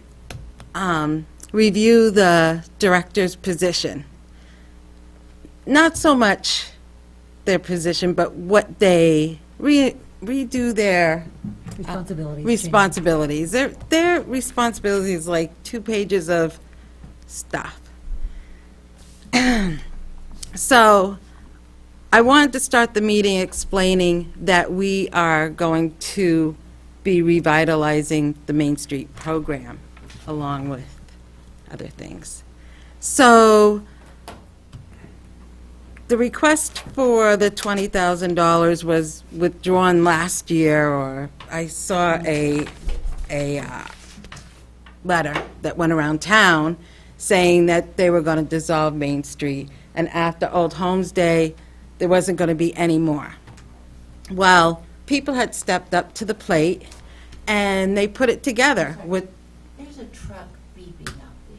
It's a big red truck, like a 150. It's Al. That'd be Al. so these people got together without the director and pulled off the the Art Fest, the Art in the Park, which was very successful, the biggest one ever. Pulled off the Pumpkin Regatta, which turned out bigger than last year. Everybody knows that we need to make this change, but we do need a director. We do want to keep the program, and the town kind of pulled together to help make it happen. It didn't just happen because people said we're tired. It happened because there were other people that want to be in and want to make it good again. I don't want to say great again because I wasn't going to go there, but sorry. But we do. Part of the Main Street program that's dear to me is when I opened up the trestle. In 1999, Robbie came to me and never heard of the Main Street program, never looked at that ugly Rotary Park, if everybody remembers. It was just like a little thing in the road, wasn't even like a park at all.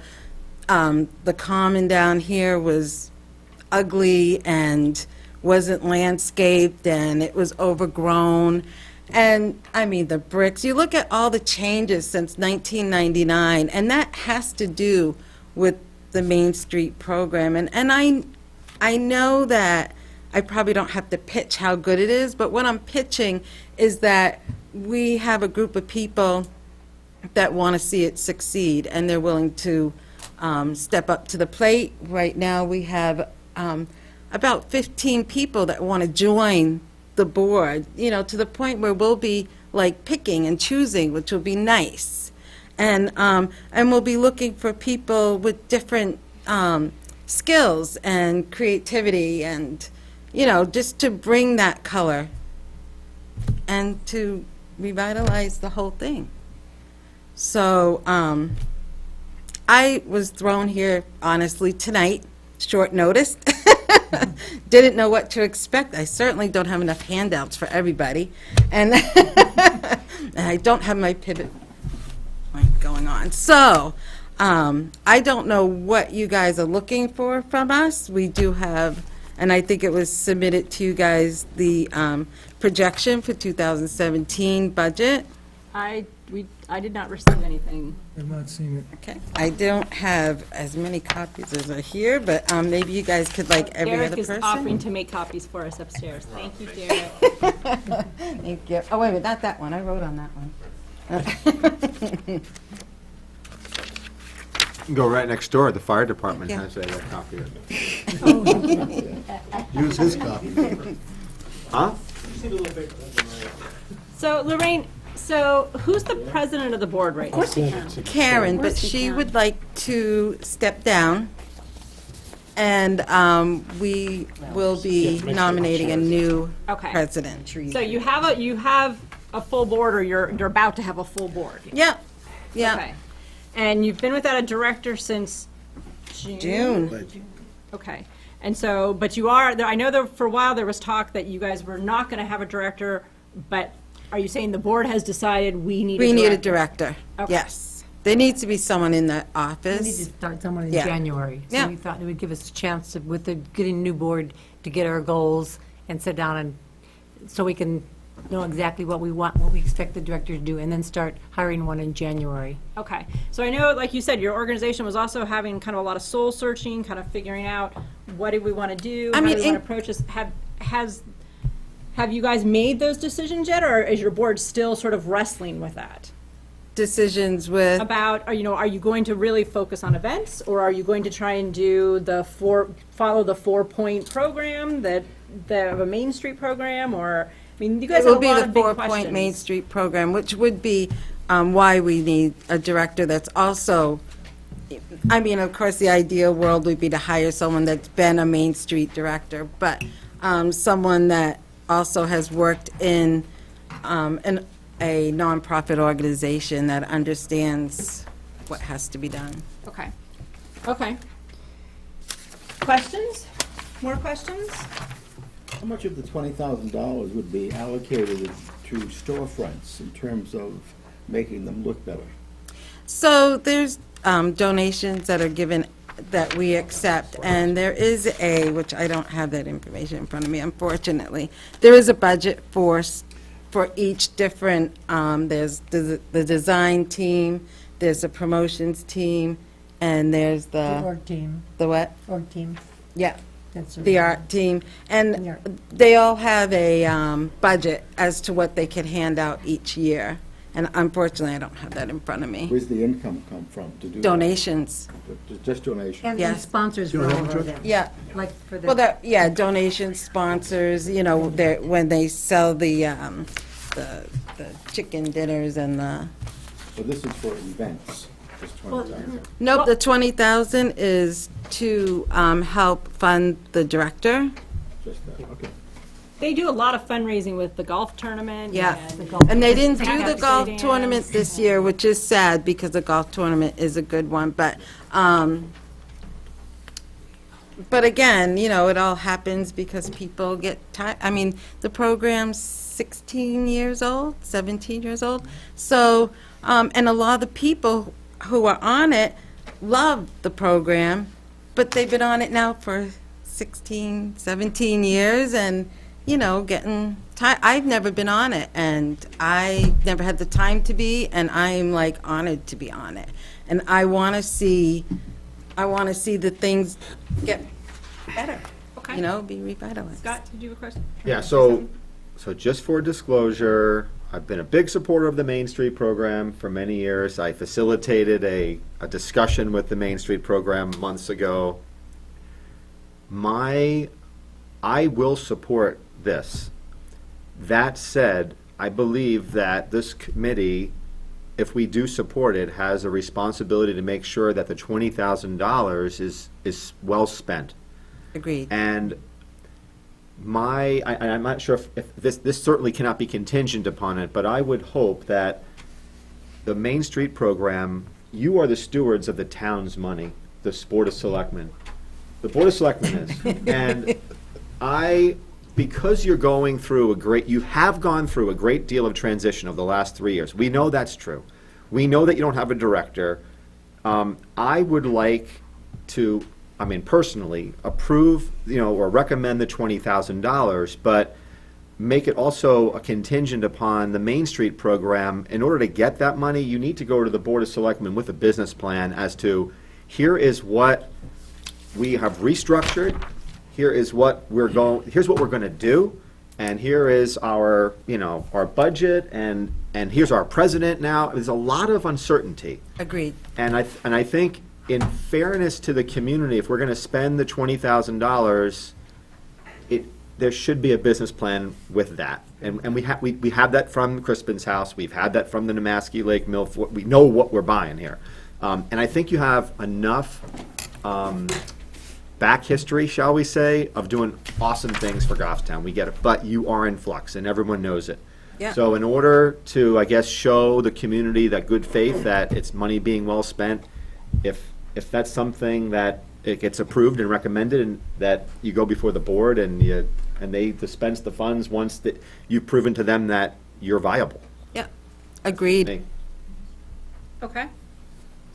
Questions? No, I'm just agreeing with it. Comments? Good idea, shouldn't be done. Oh, yeah. Richard? Look, I was just looking at that, and you've got a payroll of $25,000. Yeah. It It's, seems to me that that's probably why you don't have a director. and it could be. And you know what? That's exactly what I have written down here that I didn't want copied. It's only $16 an hour, which is something that, again, Just increase your hydrant fee. there you go. Sorry, Dick. but Again, this was something that I only found out last night that I was going to be here. I am a financial and operations director at where I work, so trust me, I feel very unprepared here. But knowing the program and everybody knowing the program and to get the dirt off the table and just wipe it clean seems to be, from the restaurant business, the right thing to do. And that's what I feel we're going to be doing. And a business plan is, yes, definitely needed. And even if there was one back in 1999, I feel that it needed to be updated to begin with now. So And it's that's a not great a full-time opportunity. job, right? I mean, the director's job is not full-time. No, 30 It's- hours. it's only 20 to 30 hours a week. It's 30 hours, and, you know, do I feel that it could be more? I think once I go through the job description, you know, that will make me decide more, you know, what it should be, and maybe next year they can get a raise. But you know what? You always have to do the job before you get paid it, so. Okay. Are there any more comments? All right. Thank you for coming in. Do you guys want to go ahead and do our motion? We did it for Yeah, please. Kristen. Remind us what to do for Main Make a Street. recommendation, we approve the $20,000 for Main Street. Do I have a second? Second. Do you want to speak to your motion? They have done, as you heard, they're going to reorganize. We've all been involved one way or another with Main Street over the years, I'm sure, volunteering or working something. It's great on Pumpkin Weekend and Old Home Days when all the people are in town, and it makes the news, and sometimes it makes the national news when the big pumpkins. I think it's great for our town. $20,000 is cheap money to get that exposure. I would like to see it followed up with the business plan to Yeah. the selectmen, and the selectmen gets the. But let's, But we're planning on doing that. and I understand what Scott wants to do, but we don't run Crispin's house. This is, once that $20,000 is voted on, it's really out of the Board of Selectmen's hands. I understand, Scott's right, that, you know, we are the stewards of the funds, but, you know, you guys are also. And if you don't think the $20,000 you spent last year was well spent, then this is the time to say no. If you think it was well spent, and you want to continue on with the program, you say yes. But it's not, the selectmen don't run Main Street. They're their own entity. But wait, they do, you guys do vote to release the money to them. We have to, they send us a request and we have to sign Right. it. Right, That's so I all think I'm that's his Yeah, point, is that's that all. before That's you all. guys sign off on the request, you have a better idea of where the organization But you stands. understand, we don't have the authority to stop it. But Yeah. I just want to add this to it, coming from the finance world, or, I believe everything should be very visible. So you should be able to see everything. So maybe with that request for the funds, I will submit the business plan.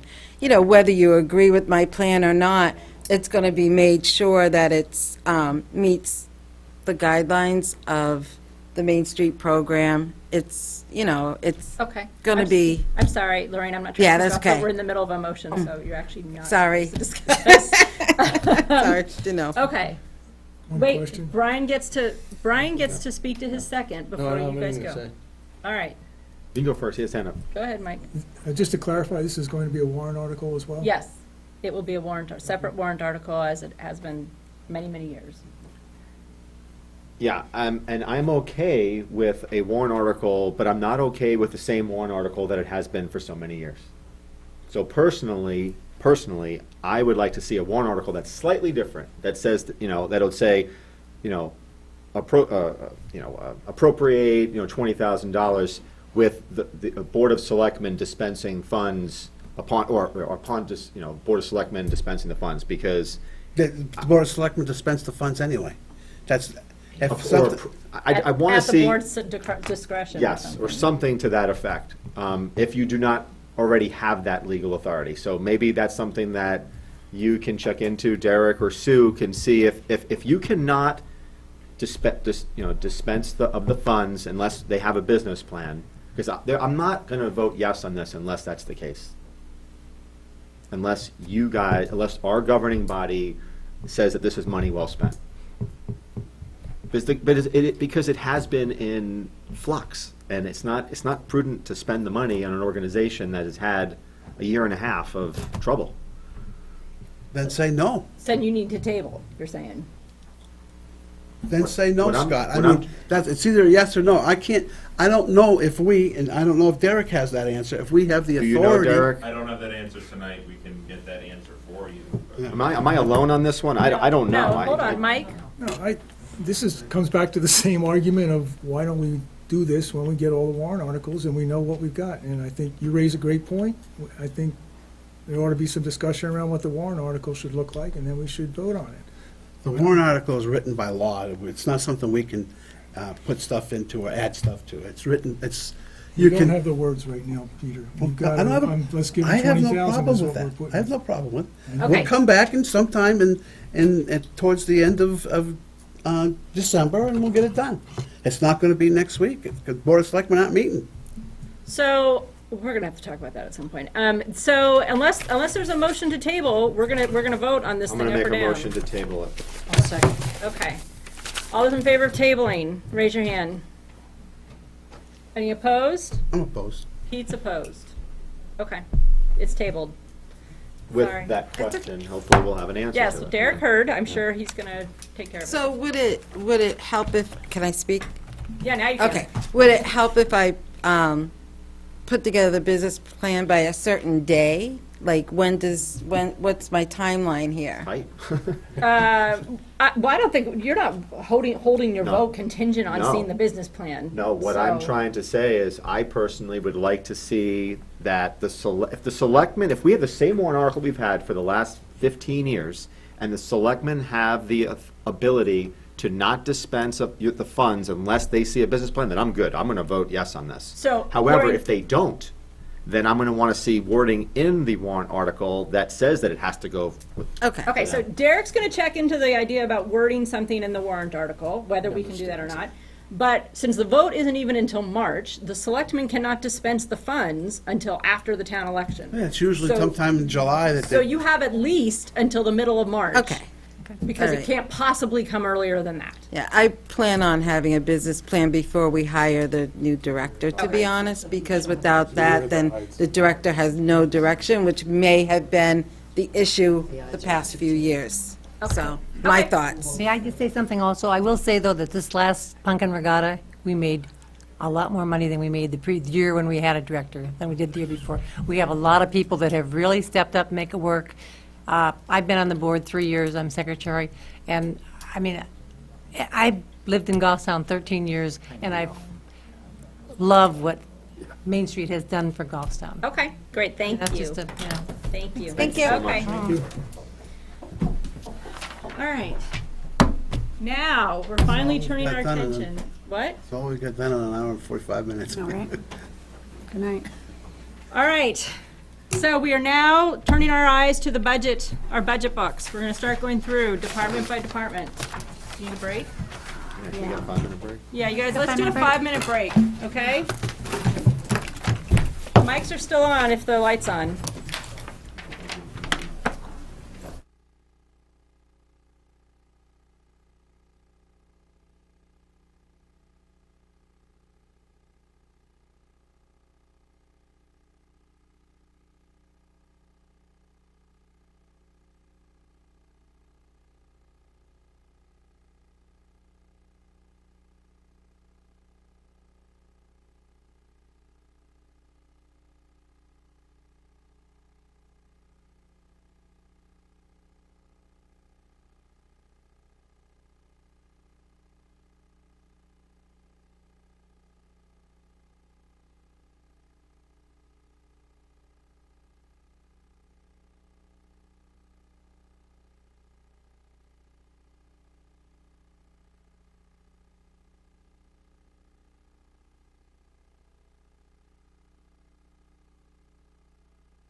Okay, so we are now entering into deliberations. We're gonna start with admin, then we're gonna do, what did I say, Parks and Rec, and then library. That's what we're gonna aim for tonight. That's probably all we're gonna be able to get through. So, let's start with the admin budget, tab number 1, page 1. Does anybody have anything on here that they want to talk about, make a motion about? I was just curious about the merit pay. The budget of 18,000 and they haven't used it. It's done at the end of the year. Well, I think they didn't use it in 2015. And again, it's just curiosity, I don't know. Wasn't that put into a different line? No, I guess not. That's a good question. Derek, do you have an answer? You can answer, you can come up and answer. Typically, merit pay is based on department head recommendations to the Board of Selectmen. I can ask Sue why that wasn't spent last year.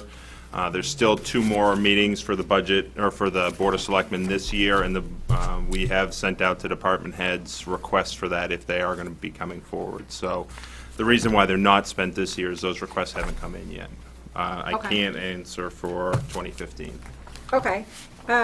Pete, you don't remember for 2015, do you? Since all the department heads are here, do you guys remember? Did you submit merit pay requests in 2015? You need to speak up, Adam. Adam wasn't here in 2015.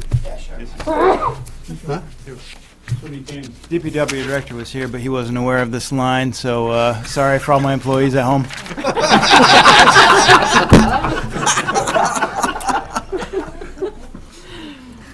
Does anybody else? Do you guys remember, any of you?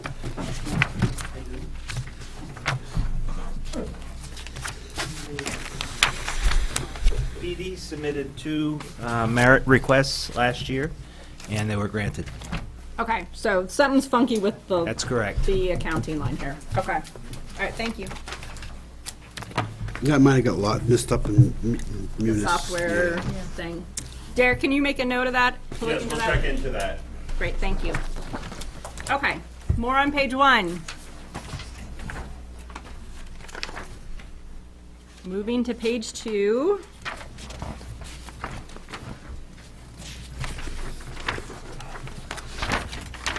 Any motions, questions?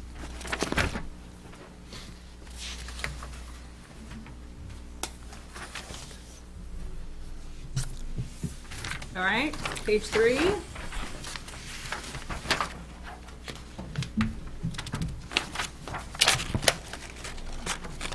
Mike? I'm good so far, I think. Good, Dennis? I just wanted the food, the first line. Seems like all over the place. I do have a question. I was going to say, isn't that Yeah, it's election? Elections. Oh, okay. That's an election, so it's gonna depend on how many elections we have, and We had, what, 4 this year? 4 this We had year. only going to have 1 next year, so. thank goodness. I think, Right. Okay, I do have a question Mike? on the overall elections. Looks like back when we only had 1 election in 15, I believe, we were spending roughly 17,000. I appreciate this year was a big year with 4 elections, but do we still need 23,000 here versus the 17 we spent back in a normal 1 election year? okay, so where are the discrepancies, which lines? I'm Have saying the been- election total, Right, but which lines then have the increase? There's a $1,500 employee development. We're spending substantially more on computers and communication. I'm comparing 2015 budget to Selectmen's 2017 budget. That's, Printing and binding is high. we got $6,000 more, 1,000 in computers. more in wages. A little more for officials. Yeah, and employee development.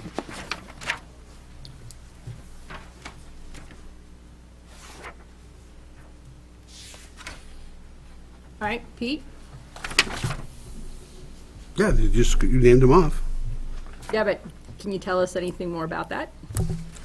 Well, let me go look for my notes now. if we could figure that out. Well, we had, the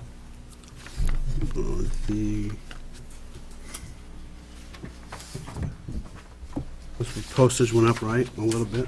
No, yeah, postage went up. You're comparing everything to comparing- 2015, Right. Right, I'm just saying the One bottom election line to here, one you got election 17 is what grand he's- and. well, last year. Yeah, No, no, though this is, okay, yeah, and we only Last had year. one election, right? I don't know if we had one election the year before, would have been just one or two. I know we had 4 this year, right? It We was said? one in 2015. I don't remember. I'm pretty sure it's just one. I don't remember. Derek's nodding, so yes, it's just one. So we're upgrading the computers throughout the town hall, so we've upgraded that in 4. Downstairs, we put an office down, I don't know if you know, we've got the election people in this office now, and we've had to run some hardware, we're gonna run some software down in there, and we fixed up that office. Okay. I'm gonna make a motion. I'm gonna make a motion on line, and under elections, 41401 elections, and that's line 44300, employee development. Yep. So it's at the bottom of page 2 of 29. It's currently budgeted at $1,500. I'm gonna make a motion to reduce that by $1,000. $500? $500. There has been no expenditures in that line for the last 2 years, and I think you should have some monies in there for employee development, because you do have to sometimes educate your elected, your poll workers or people who are in charge of that. But I just don't think over the last 2 years, if we haven't made any expenditures, I think that's something that we could I'll make an second adjustment. that. There's a second from Mike. All right, so you've already spoken to your motion. Mike, do you want to say anything? No, I just feel like it's a big increase overall of what we had in a normal year, and I'm looking for places where we can cut it back. So I support Scott's motion. My hesitation here is knowing Kathy Ball and how meticulous she is about every single expense. I'm a little worried that there's something specific here. You know, Derek? I don't know. My suspicion on the computers and communication.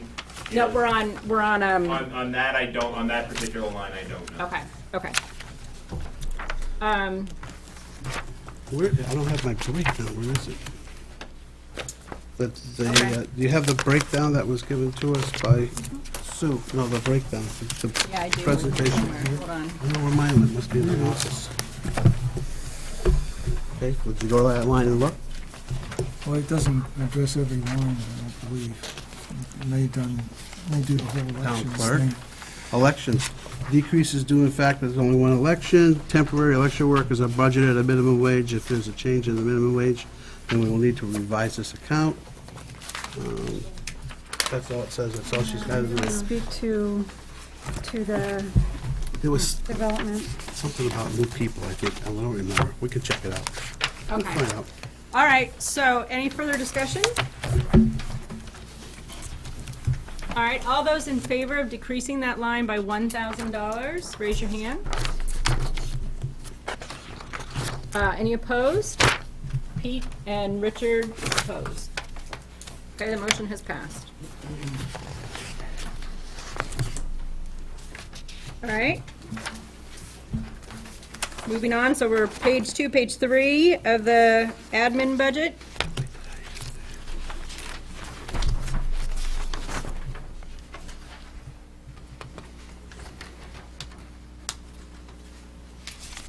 Page 4.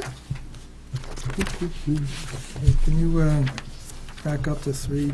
Yeah, we can back up to 3. Auditing services, you know, in the past it was 15,000, and looks like we've spent, Year-to-date, we've spent. year-to-date 15.5. The previous year was 15, and we're looking for 20. Is there, did I miss an explanation of that, or? Per contract, it says. We have a There wa- contract. There was an increase in the contract. If I remember with this year, there was an increase. We just signed a new agreement. It went up by that much. Yeah, apparently. You have to do that by law, you have to do Yeah, that. it's interesting Well, you here. gotta do She the put- audit, I agree. because it's, hold on. There's a difference here. So auditing It's- services under it's- finance? Yeah, what I'm Plus trying to say is that this is a little bit confusing. because auditing it says plus 500, but yet it's plus 5,000. No. But the budget was Right? 19,500. No, it's to the budgeted amount, it's plus 500. Right. It's a 5,000 difference between what was actually spent. Right. So the 500 is what's being added to the It was, budgeted it was, amount. 2016 was budgeted 19.5, this year is budgeted at 20. That's where the Correct. extra 500 is. Okay. And it's a contract. But the other part of this is that we haven't spent anywhere close to that. Derek, did you have a material piece of information to add to this? I was wondering what line you're on, and maybe Okay. I could provide that. All right. The 45010 in finance, auditing services. Page 3 of the budget. And what was the specific question on the 2016 actuals? Well, yeah, you Well- don't have up-to-date actuals, do you?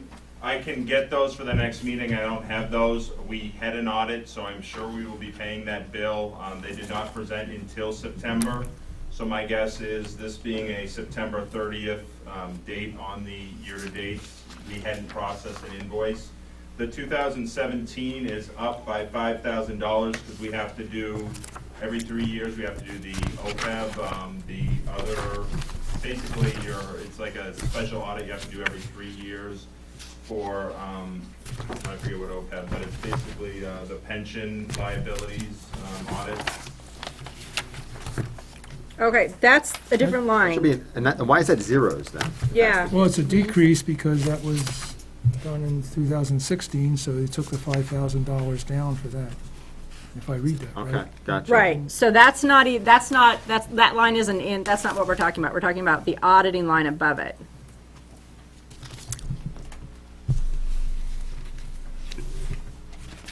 Okay, what So do you guys it- want to do? It could just very well be that, I don't want to do anything personally on that one, because if we're waiting to pay a bill, then that explains the difference. And it's possible. Again, it's True, just but a it also, question at this point. 2015, it's only 15,000. I know, but I don't know that. I can venture and guess, the only other thing is if we get a certain amount of federal grants, I forget what the dollar limit is, there's a special audit, we usually budget for that federal audit of all the federal funds. Okay, We may not have hit that level the last 2 years. I can get an answer for your next meeting on that. okay.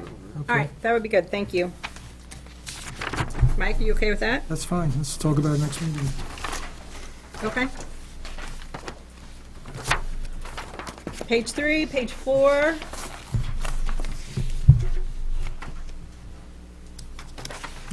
Anything? I know the, I have one. Go ahead.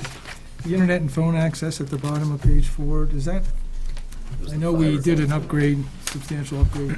That was the 12-month fiber connection. Right. Yeah, I'm going to that dark fiber. Is the school share in their budget? That's a whole different. Yeah. That's Okay. that's different. They're on their own, Separate. whole separate. So is the library. Remember, we heard that presentation from the Right. library, an explanation that they're going to be on their own.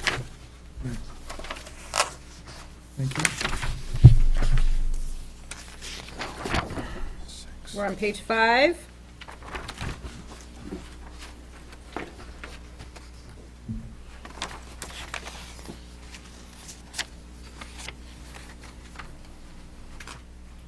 Page 6. Mike? First line there, the minute takers. in the Page general- 5? Page 6. 6. Top line, we've been spending 3,500 in 15, and we're up to about 2,000 so far this year, and we still have a $6,000 budget there. Is there an opportunity there to come back a couple thousand? Well, I think that the year-to-date is probably low because people haven't submitted their invoices. The minute takers haven't submitted their, this is all planning, so they haven't submitted their invoices. It's going to fluctuate somewhat because planning often has public hearings that they need minute takers for, I believe. And, but you're right, there is a big jump there. It says transferred minute taking for EDC due to reorg Okay, under the planning and zoning. so EDCs.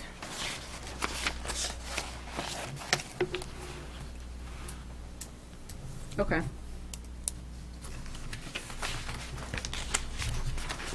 Can I go back one? Yeah. If I may. Under page 5, Mm-hmm. under revaluation of property, and I know this is kind of petty, but under postage, if we were spending $615 in 2005, 522 this year, year-to-date, but yet we've only budgeting 400, I don't get that. I would probably assume that they are trying to do as much electronic notifications as they can Okay. instead of postage. It just kind of jumps out that, are we not? It's not in budgeting our, enough, but- it's not in our handout. Is that year 5? No, he's got, for reval, he does have, consulting service. This is an off year for list and measure, so we would be using less postage, yeah. Right. Okay. So it's an off year, he's not going out in the field as much, he's just picking up building permits. Okay. All right, thank you.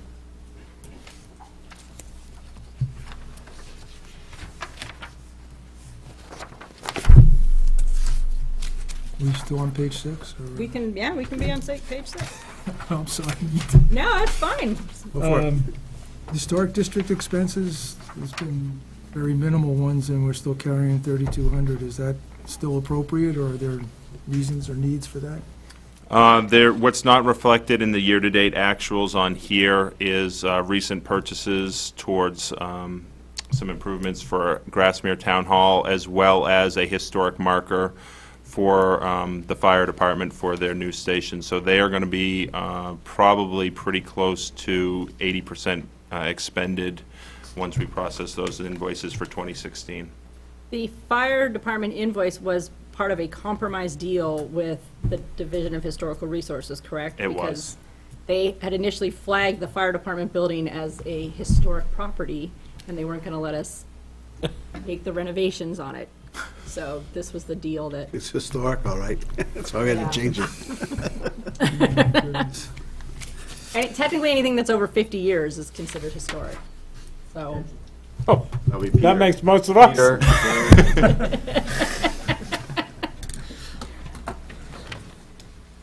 but we're only doing the one? We're only doing the one marker?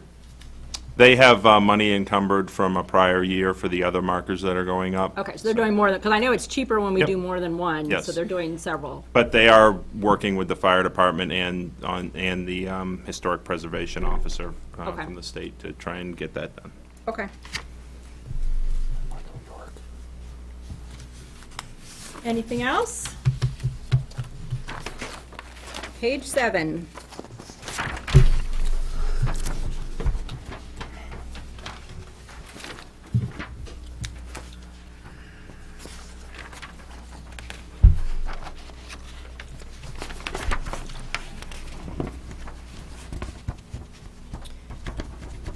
So what about direct assistance? We haven't come anywhere near to expending what we've set aside. All you gotta do is one person come into town, and you gotta have it there. We don't have an option. Okay. I think you had a very mild winter last year. So you didn't I have know. a lot of fuel Fuel assistance. assistance and Okay. And I think it's one of those things where I think the Board of Selectmen and our administrator who does this, they are very cognizant of no one ever takes money from this line. This is like a safety net line. Okay. This is kind of like, you know, like a special ed student moving into town. I Exactly. mean, You just don't know. you Is just don't know. everything right? Yep. Okay. And from a budgeting perspective, you see that they've reduced over the last couple of years the yeah. amount They they've have. budgeted. So I think they're trying to be conservative while still being prepared. We voted last year to reduce Yeah, we reduced that last year. just so you We know. did, but then the selectmen have reduced it again this year already. We knocked it down to 30. Okay.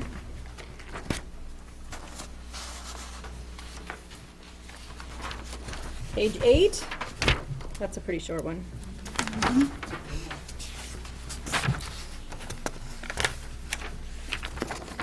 And it's not really anything we can touch. No, and same with page 9. We can't touch any of those. All right, anything else in admin? I want to make sure everybody's had a chance.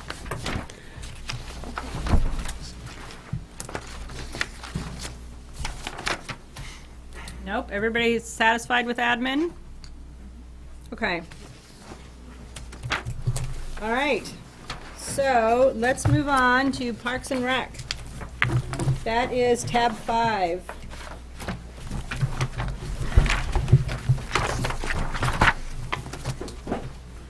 only 2 pages. Actually, just one in a little.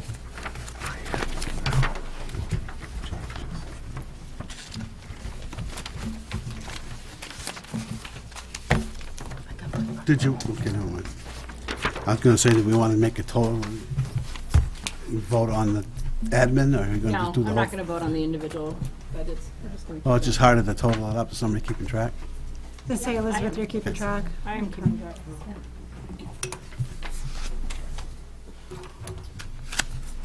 Okay, anything in Parks and Rec?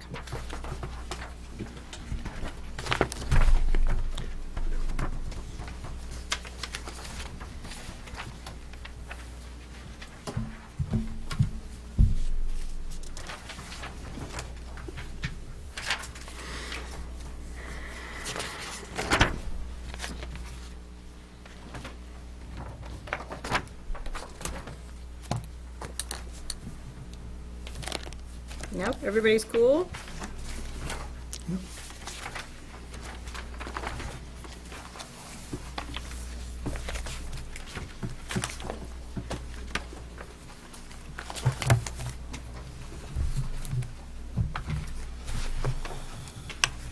All right, is there anything in CIP?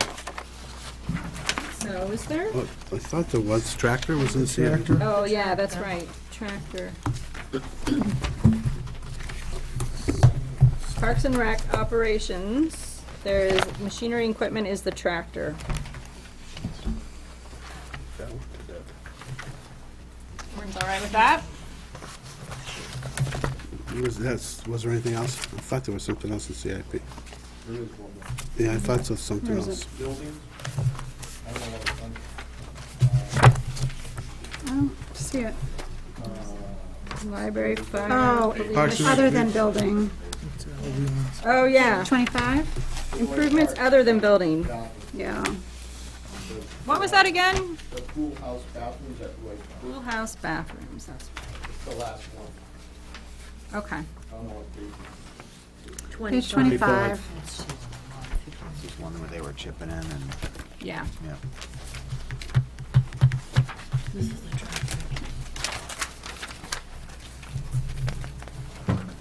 First of all, it's the problem with Roy Park is it's used by other people all the time. That's always been the kicker over there. So it's, over the years, it's been neglected because probably gets just almost as much Manchester use as it does Goffstown use. Oh, God, let's not go there. No, I'm just saying, that's my excuse, that's why it's, over the years, it's been neglected because of that. 30 grand is, I will say, instead of the work they're doing with that 30 grand is Yeah. a lot. this picture of the old one, it looks like the end of the Blair Witch Project. I mean, that thing looks terrifying. Yeah, I was gonna say, I think we're very fortunate with both our director and Mike that they do a lot of this work Right. on their, Agree. with their own sweat equity, and that just The savings in labor is saves us a lot in these, phenomenal. I don't know, And DPW, yeah. And you just, include them. and yes, and you see, how much bang for the buck that we get on these projects, and they are All my so, colleagues.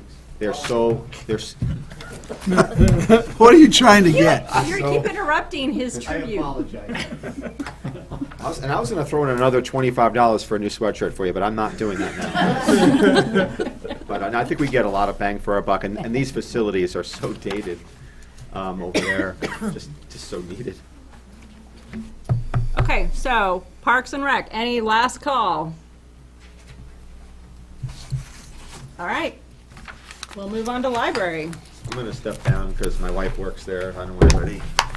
Just want to go home early? No, I just don't want anybody accusing me of anything bad. I do We are zipping along. Maybe we can if will you get want. to It's your police or prerogative. fire tonight. Okay. What tab was the? All right. Library.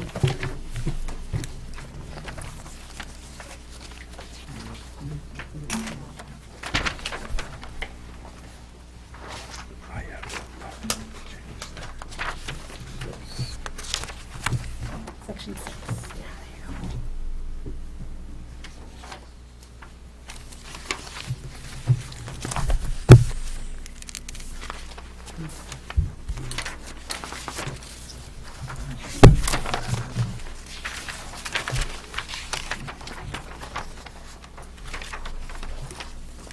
Anything for library?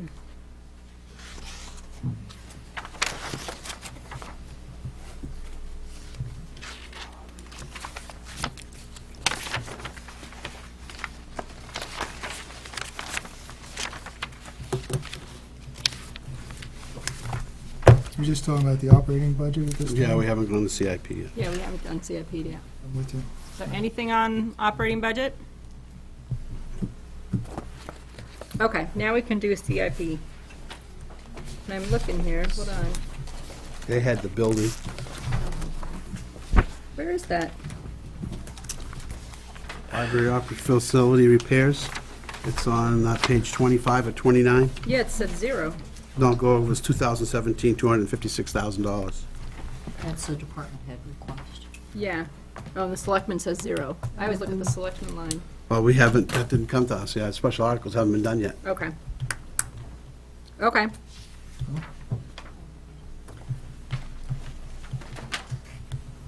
Well, it's kind of hard for us to do something, when you haven't done anything on it. I don't know if we'd want to do anything on it, but, okay.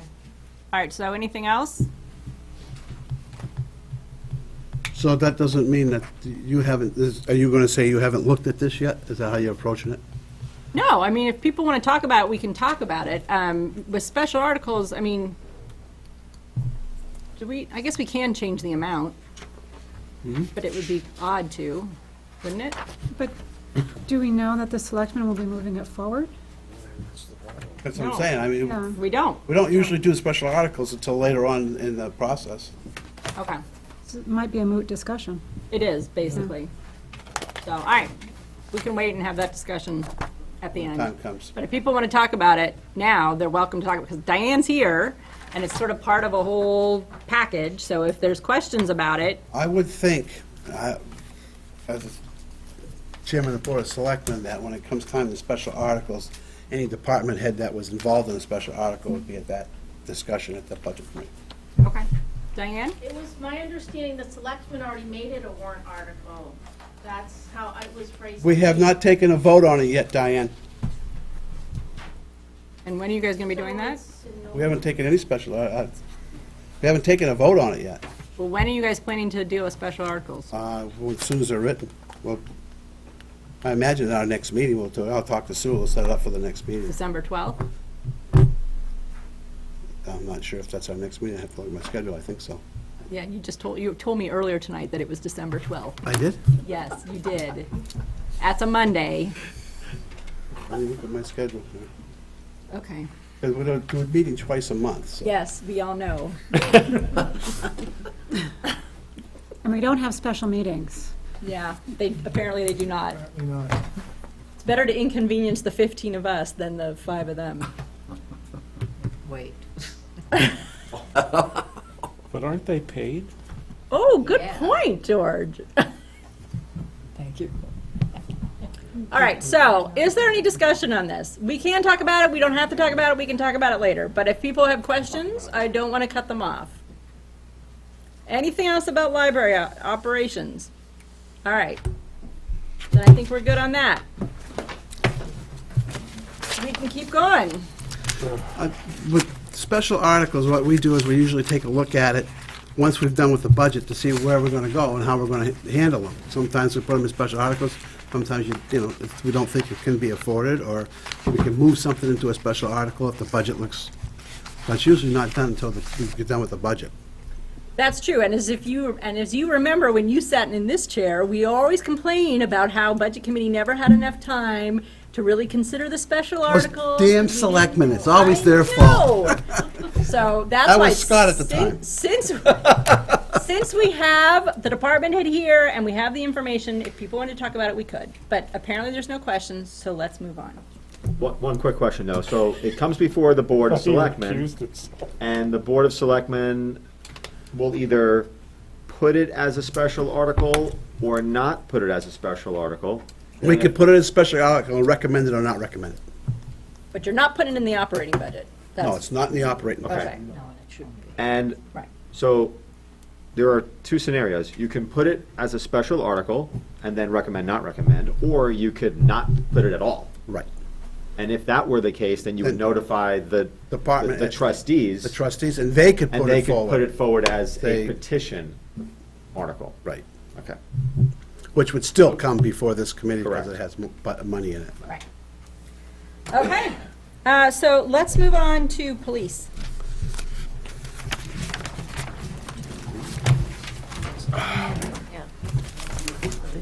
Really good one. Let's just focus on the operating budget for right now. I haven't voted, I never voted on the library thing. You got to, though. Huh? You need to. Yeah. Oh. We'll see if everybody's around next week. So we're in police operations. As Executive Director of Crispin's House, with our relationship with the diversion program, I'm going to recuse myself Okay. from police.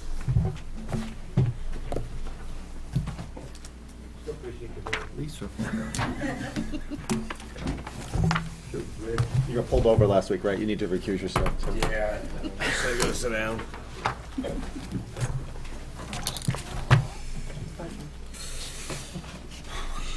Anything in police?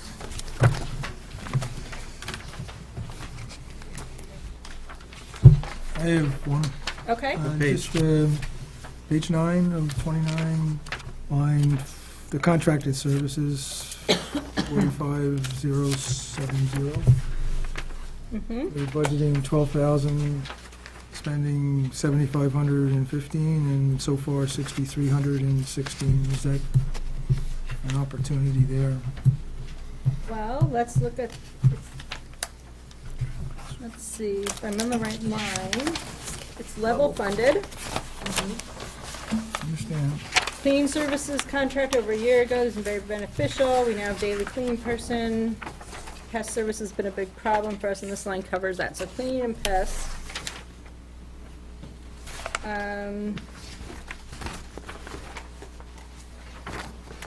I'm assuming that this is do we have a contract with these services? Monthly contract.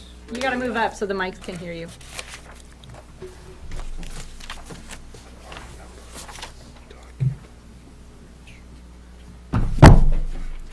We have a monthly contract with a independent company that we've been for about 18 months now. So, Two different companies, right? One for cleaning and one for pests? that's correct. Okay. So is that amount based on the actual contracted price? Yeah, so the KLJ cleaning something or other is a monthly fee that we have. If there has been any surplus last year, we ended up using them to strip and wax our floors because we used to have Dave Roberge that was here. He used to do that for us. He's not here anymore, so we didn't have anybody that was doing that. So we're trying to do that twice a year, which is up above and beyond what the contracted services are. And then this year we started using, I think it's JP Pest that we started using because multitude of reasons. So that's the increase. Okay. So you anticipate spending the whole 12, huh?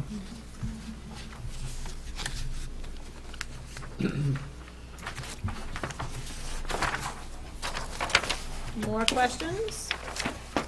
Possible motions?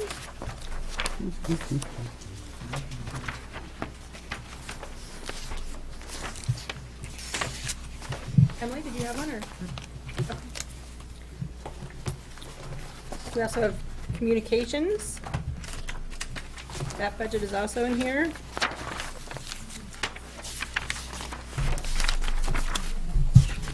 Okay. I know it's not listed in here because this isn't a revenue thing, but I don't know the terms of the contract with the communities that we're providing dispatching services for. And I'm wondering, what's the revenue from those programs, or from that contract? Be in revenue pages. Yeah. Revenue is tab 9.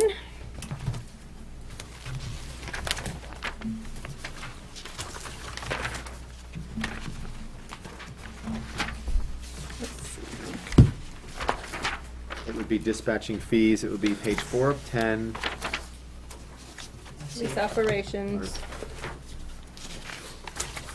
Police communications, That's a sorry. big change, so it was, So it's, wow, it's almost doubled. Well, not quite, but close. It's up From Well, 56 to 87. If you look at 2015, it was 14. Yeah. So we added on those departments, Ware, New Boston, Dunbarton. So I'm trying to remember, does that number reflect, didn't you say that we were going to be, you thought we'd be expanding that and adding another community? That's the hope. So that expanded community isn't represented in this revenue projection? That would all be under contracts that we'd have to work out through the Board of Selectmen and the potential agencies that we would dispatch for. But the costs are reflected in this budget? That's correct. Okay, so there's a benefit there that we have not yet realized if this budget passes, but we are pretty sure we will. Well, I mean, we're always marketing our dispatch center for other places that are looking for cheaper services. Less expensive, not cheaper. Less expensive. Good point. Less expensive by business model person. So yeah, so if we can market our agency to provide dispatch services to them to increase revenue for the town, that's what we're looking to do. Okay, and we had some good leads in that regard, possibly. You're not gonna tip your hand, but okay. Okay, more questions, police? Anybody motion on anything?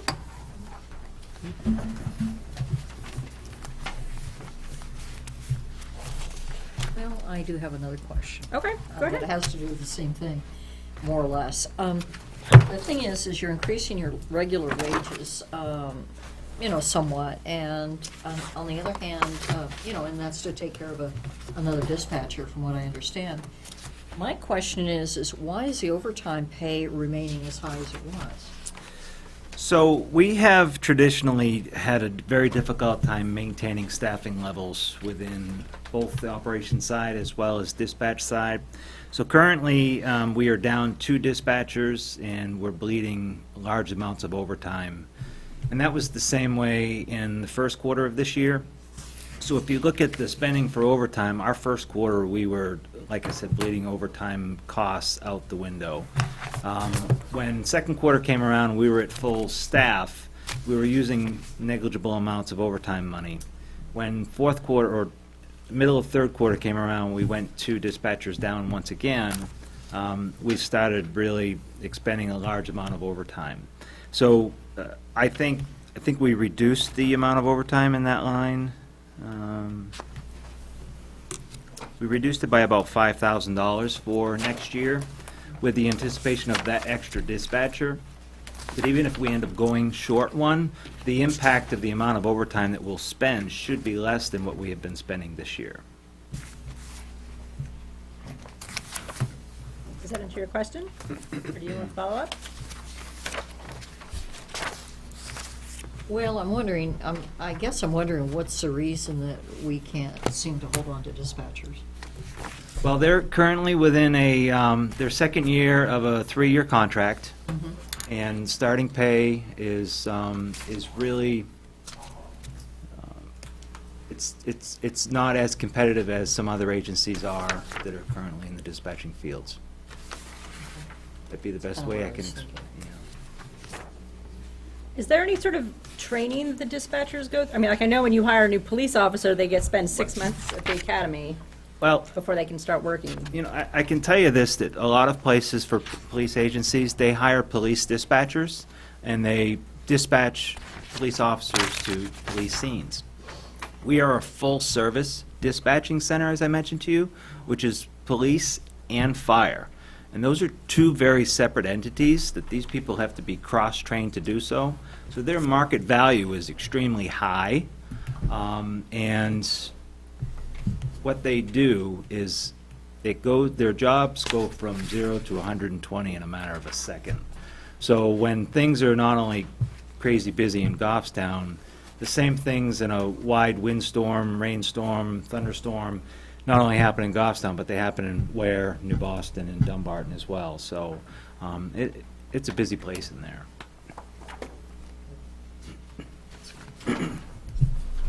So, but if this budget passes, we'll be able to hire dispatchers and start them right away. There won't be like a lag time. This budget is for July 1 start date. Okay, so then you've got overtime in here for the first half of the year. I do. So if we get back to full staff, which we plan to be before the end of the year, so we'll be at full staff, and then when the budget, hopefully the budget goes okay, we'll have that 10th dispatcher to be able to start for July 1, and we should be rocking and rolling, ready to go. Okay. More questions? Any motions?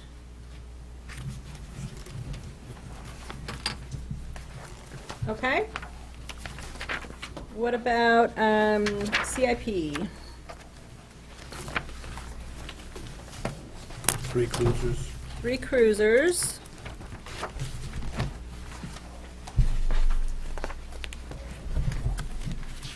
And forgot what the machinery and equipment is. The 25,000? Generator on top of the Summit to replace the one that's, Okay, so that's something we probably want to talk about a little bit more with police and fire. But first, is there anything about the cruisers? Is everybody okay with that? Okay, so the only other thing you have then in CIP is the generator? no, I have a parking lot expansion as well. Oh,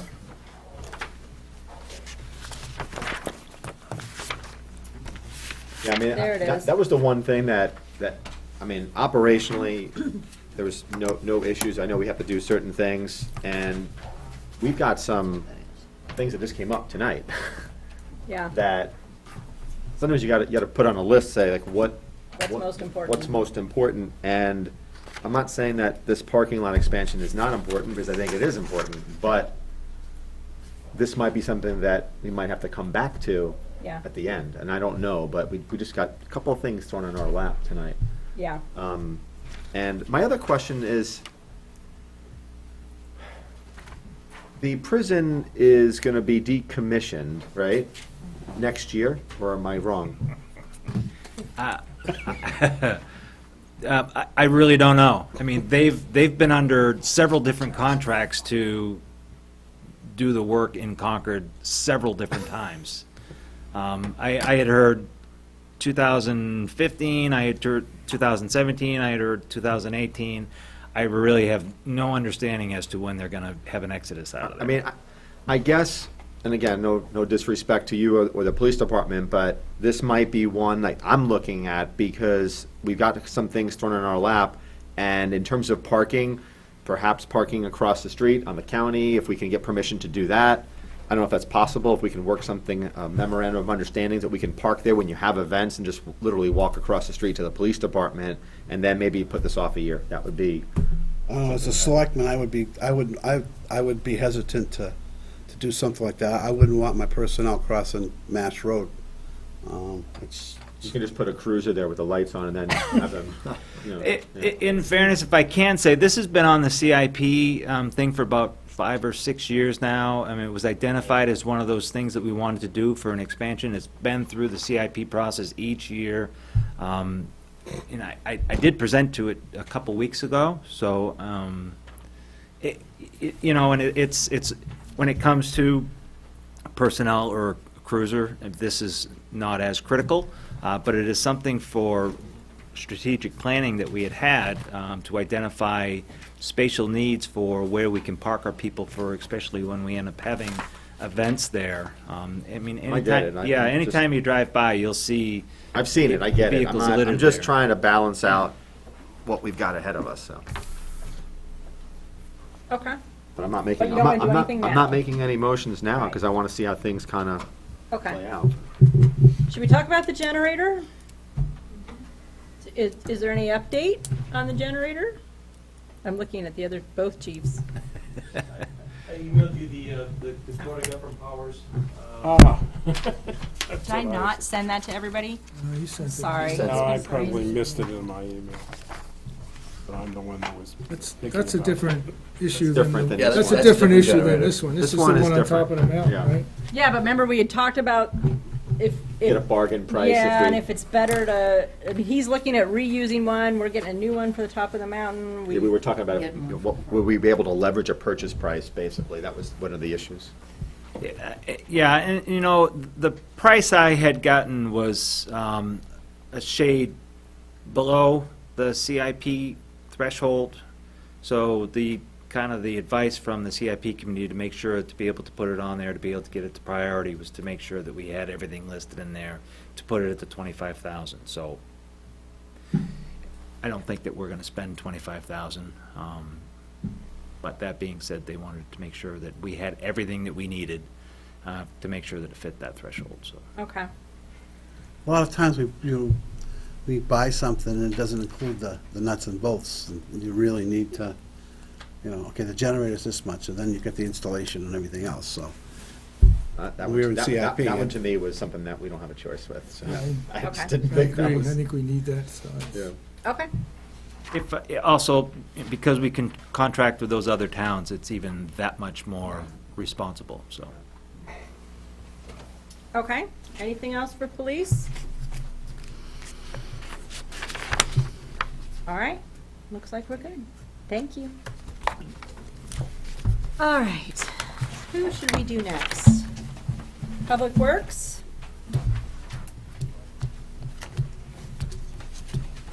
They're tab 4.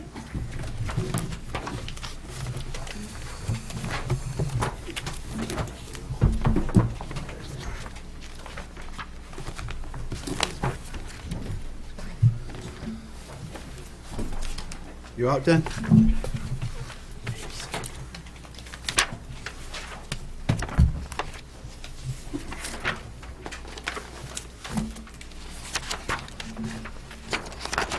All right, a lot of sections here. We'll start with cemetery operations.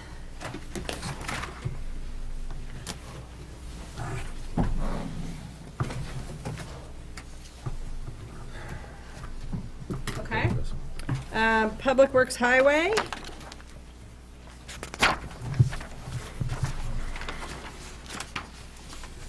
I gotta commend the department heads. These budgets are pretty darn tight. Yeah, it's, good job. yeah.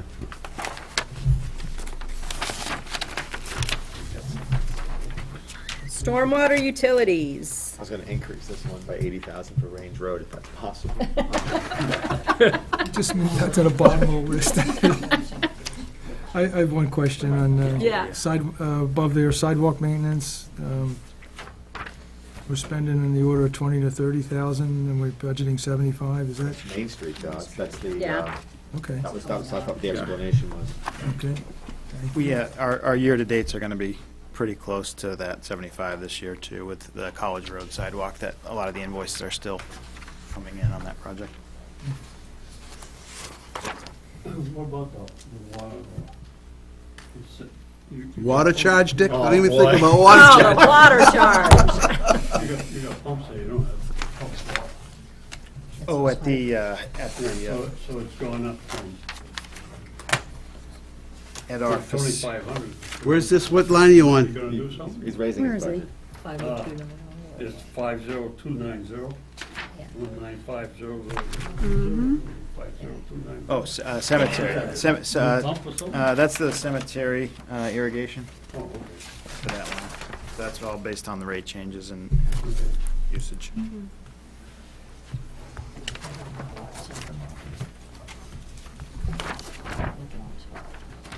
Okay, anything else? We're up to stormwater utilities. How about fleet? Oh, I should note for Joanne, in case she didn't see it on the video, Dennis Lynch had to leave. He was excused.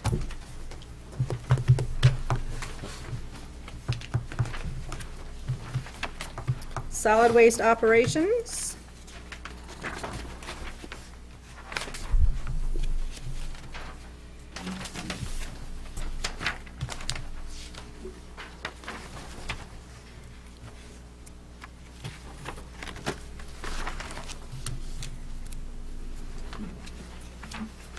One note I did have, kind of a, maybe not late breaking, but since we've started to see a swing in the recycling markets again, we were paying around $17 at the beginning of last year a ton, and right now, the very latest letter we got from the provider this past week is that we're going to be making $5 a ton refund right? for that. So it's quite a good swing, but it does also bring up a possibility of discussion of setting up a revolving fund or something if you wanted to do that. Now that there's money coming back in for recycling, so that's always statutorily that's one of the 3 or 4 items that can have a revolving fund. So if you were so interested, the board, I don't know where that discussion would start, but It would start with the selectmen. Yeah, you have to bring it to us.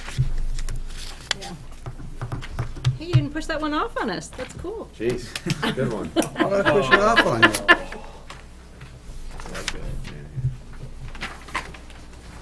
You have a contract under negotiations too, Adam? Yes. That'll be another addition would be here a at some special point. article. Yes.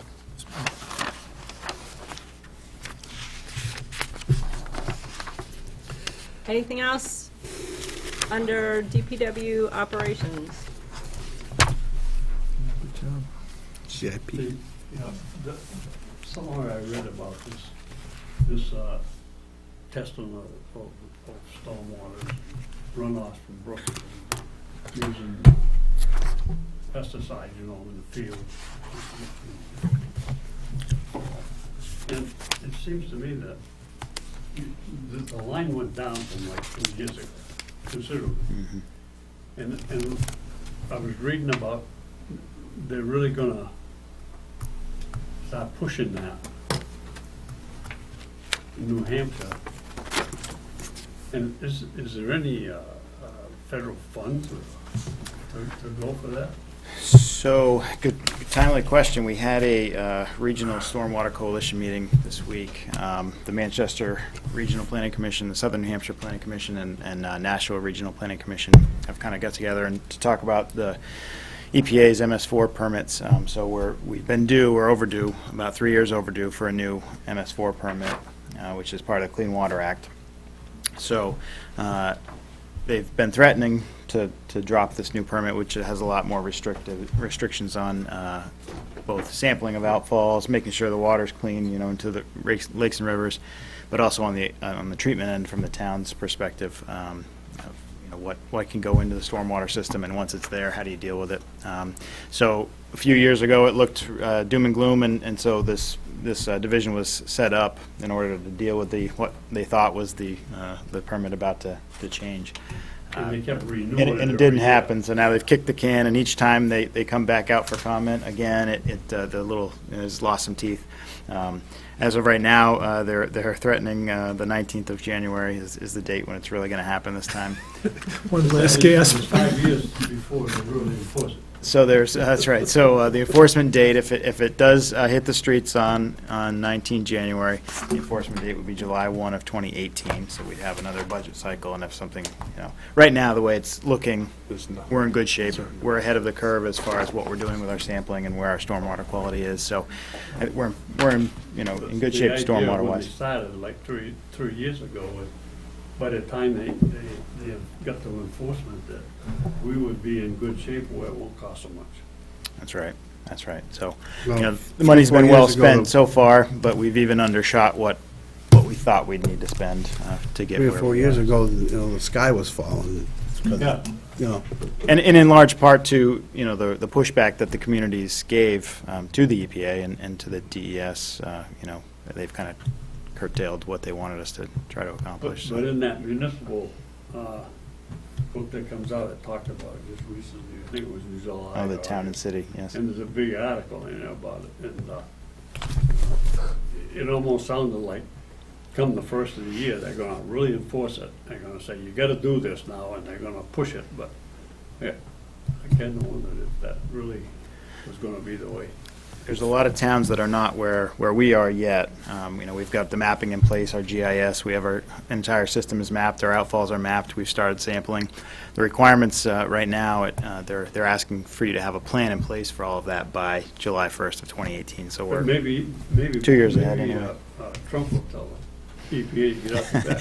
Well, it might be a coincidence that the permit drops on the 19th and the inauguration's right the day after, right? So I'm not sure if that's Okay, timing. let's have this be a Trump-free zone. Let's just stick with our budget. Okay. DPW, anything else in operations before we move on to CIP? Okay. CIP, we've got bunch of vehicles, some machinery and equipment. Pull out my thing.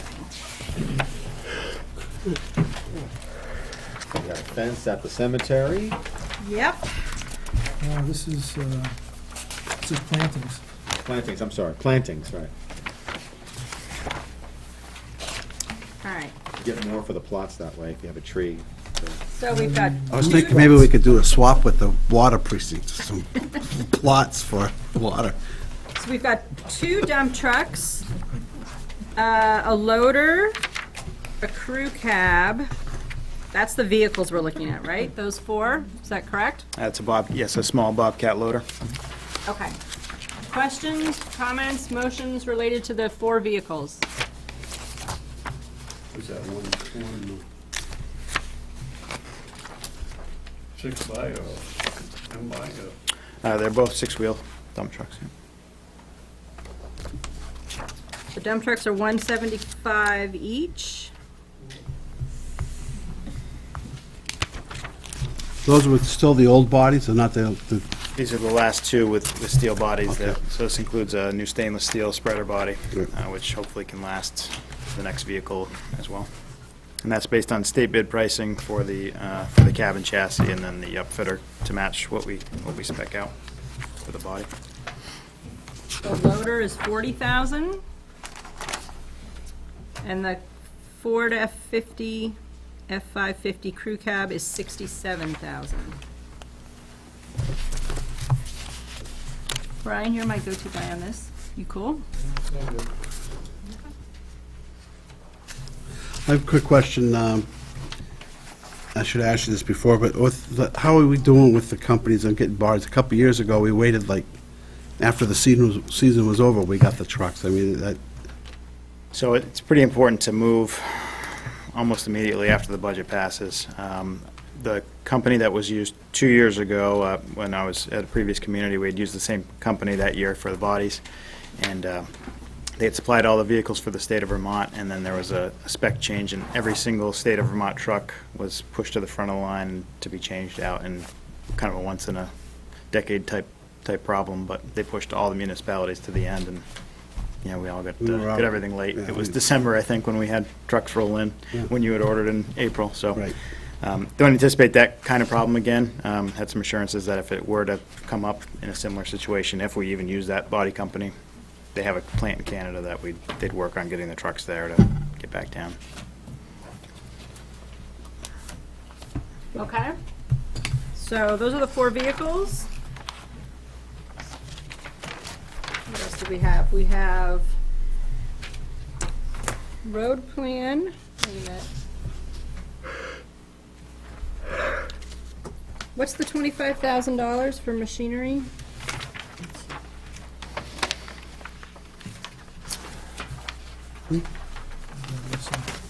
where is that? Under, oh, wait, sorry, I was looking at police. $40,000. Oh, that's the, Skid steer? that's the loader. Yep. The loader, okay. Okay. There's 2 of them, isn't there? We have 3 total, but only looking for 1 this year. So that's the 40,000. Right. Okay, I don't know, I thought there was two of them.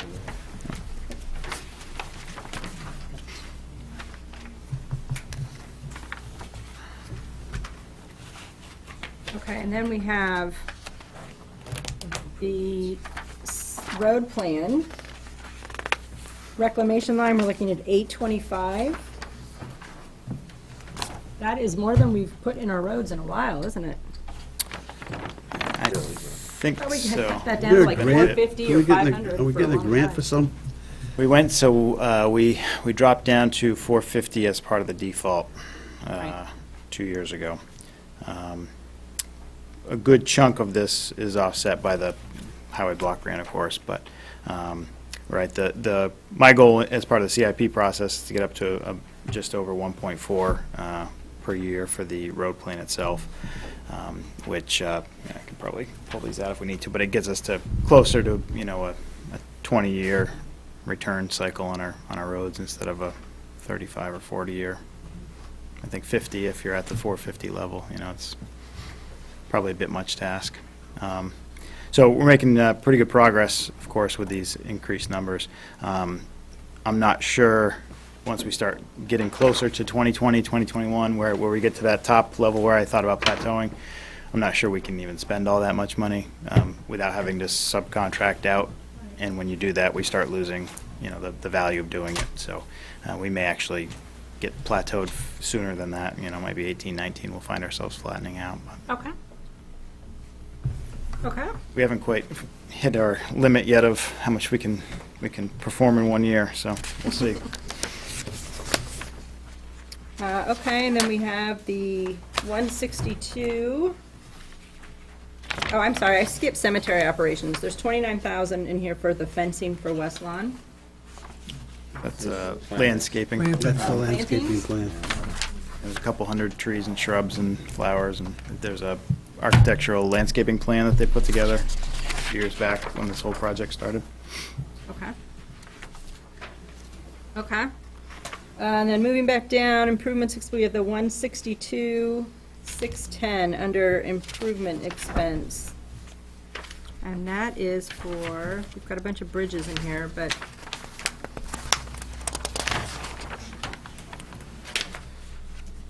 Okay, so we have, that would be the Terrell Hill Bridge deck replacement design money. So there's just over $92,000 in 17 for design, with a estimate of around $500,000 for the bridge replacement in 18. And then also in 17, we're asking for $20,000 for repairs on both the Bog Road bridges, very low-level type repairs. And then, but that's design money only, sorry, with the construction of those two bridges not to happen until 2019. And then the remaining part of that 160 is Henry Bridge, the big bridge on Henry Bridge Road.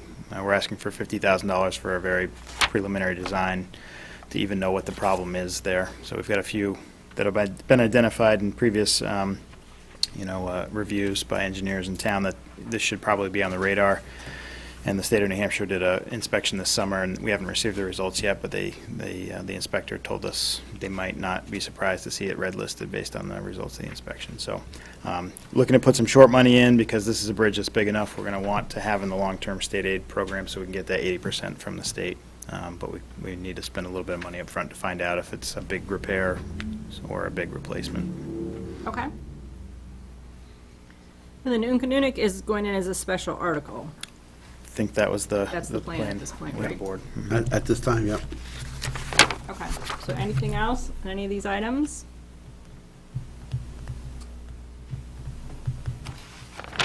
Okay. Looks like we're done with DPW. Thank you. I had a question for Derek regarding impact fees. Going back to the police department parking lot, does police get impact fees in terms of expansion? Because impact fees typically go towards expansion of current facilities. Is there impact fee money available for a project like that one? We do have a public safety impact fee, but I don't know if the chief identified that as a offset for some of that project cost, or if that typically goes to vehicles. It doesn't go to vehicles. The impact fees that were set up for public safety that the police were gonna use was gonna go towards that expansion for the EOC at the PD. EOC, Emergency ops. I know that, but that's gonna be, isn't that's at the fire department? Training room, EOC that had been into the CIP line for a few years, took it out of the appropriated tax, and we're gonna use impact fees for it. Okay, got that, so that offsets that. Right. And maybe I missed this in the presentation, but the 107 cost for that, was that all contracted services, or is that DPW doing excavation work, and then the 107 is the, did I miss that somehow? I don't remember that. I don't remember the detail on that either. I don't know, I don't remember have to look I don't know, at it maybe if you again. want to come up, I don't remember the detail on that 107 figure, and the reason why I asked the question is that DPW has been able to pick off small projects when they have time. And, you were talking to me. yeah, I'm sorry, Chief. I thought you were talking to Adam. I was like, Well, it's a he's not both. moving. I wasn't sure how you arrived at the 107 figure. Was that just strictly, we're gonna contract that out by a paving company? No, well, we got that through Megan at DPW, and we've used an escalator for the last few years to increase that. I got that, but is that meaning that you're gonna put a bid out and you're gonna have paving companies come and do this work? Or was there an anticipation that DPW would do the site work, the grading, the base Yeah, materials? and DPW then- was going to do all of the work, and then they were going to contract to have it paid for, so that was part of the money to be appropriated, that was for them to do that for us. Does that make sense? So they were going to do the work. Yeah. They were going to have the paving company come in to pave it for us. Right, but we don't typically pay DPW. I'm confused.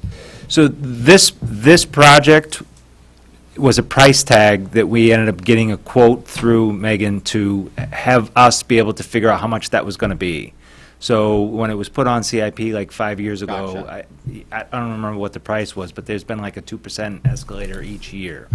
So that price was what we had developed back then, like 5 years ago. Okay, I got you. So what, again, if the committee is okay with this, my request would be that, could we break this out to say, okay, if DPW were to do the site work portion of it, the drainage, the base materials, et cetera, what's the actual cost of DPW to do that? And then we have a square footage for asphalt that we would obviously go through Continental, et cetera. And then what's that cost? Because could we bring that 107 number down to just simply the cost of materials?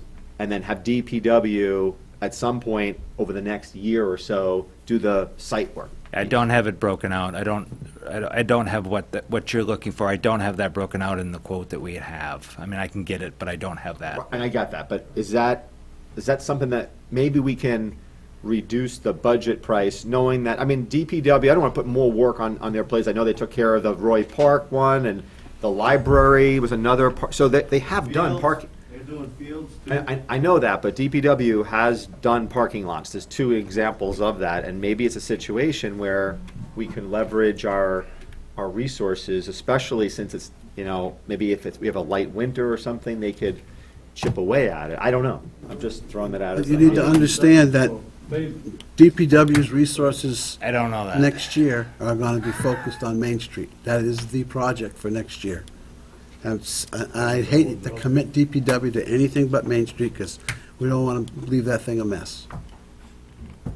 I know it doesn't sound right, but isn't that our plan, Adam, is to focus our Okay. resources on Main Street? Again, not trying to make this more difficult than it is, but if it waited a year and we knew that it would be 50,000 in asphalt costs, if DPW did do it, then maybe it waits 1 year and we put it off. and then- I'm not arguing Throwing that out point as an with you. idea, because I we did just- get some things thrown on our laps. I don't want to commit, I just don't want to commit DPW to something that we're In already scheduled. 2017, I get That that. we're already scheduled. And chances are he could squeeze it in, but I wouldn't want to ever say that he could, I want to make sure. Main Street's the priority, get it done. I got it. Okay. Let's, you might want to look into that, though. Let's see if we can do it Sure. a little cheaper. Absolutely. Okay. Okay. All right. Let's push through and do fire department. Oh, we didn't talk about sewer. Was there anything in this? We don't usually mess with sewer that much. It's 10 o'clock, I mean. Yeah. Seriously? We used to go to like 11:30. Yeah. He gets up at 5 in the morning. The last one's the fire chief, he's sitting back there. I know, he's sitting there all night. Well, we need to spend the time and give him what's due to review his budget. Good Lord. It's not gonna take that long. All right. He's not. Quickly, sewer. Do sewer. Adam's here. What do you mean no? I mean, if we're gonna Adam do this doesn't do legit, sewer. Then let's do it. Adam doesn't do sewer. That's the He sewer. can answer, I know, but he could probably answer questions for us if we had them. That's Steve If Green. there's no intent of doing the fire department, Then you don't then we wanna do should sewer? let them go now. All right. Or if we are gonna push through, then we should push I'll through. defer to the So- committee. Who wants to stay and push through? Raise your hand. How many more seconds? 2 or 3? Sewer and fire. Me and Richard were the only one. Zana wants to as well. All right, so everybody else wants to quit? You're not gonna be very long. You quitters? Yeah, it is. You got a lot in the fire. It's got a lot there. All You got right. you got EMS and. Well, motion to adjourn. Yeah, I think when a committee gets tired, trains go off the tracks. All right, I agree. So, motion to adjourn.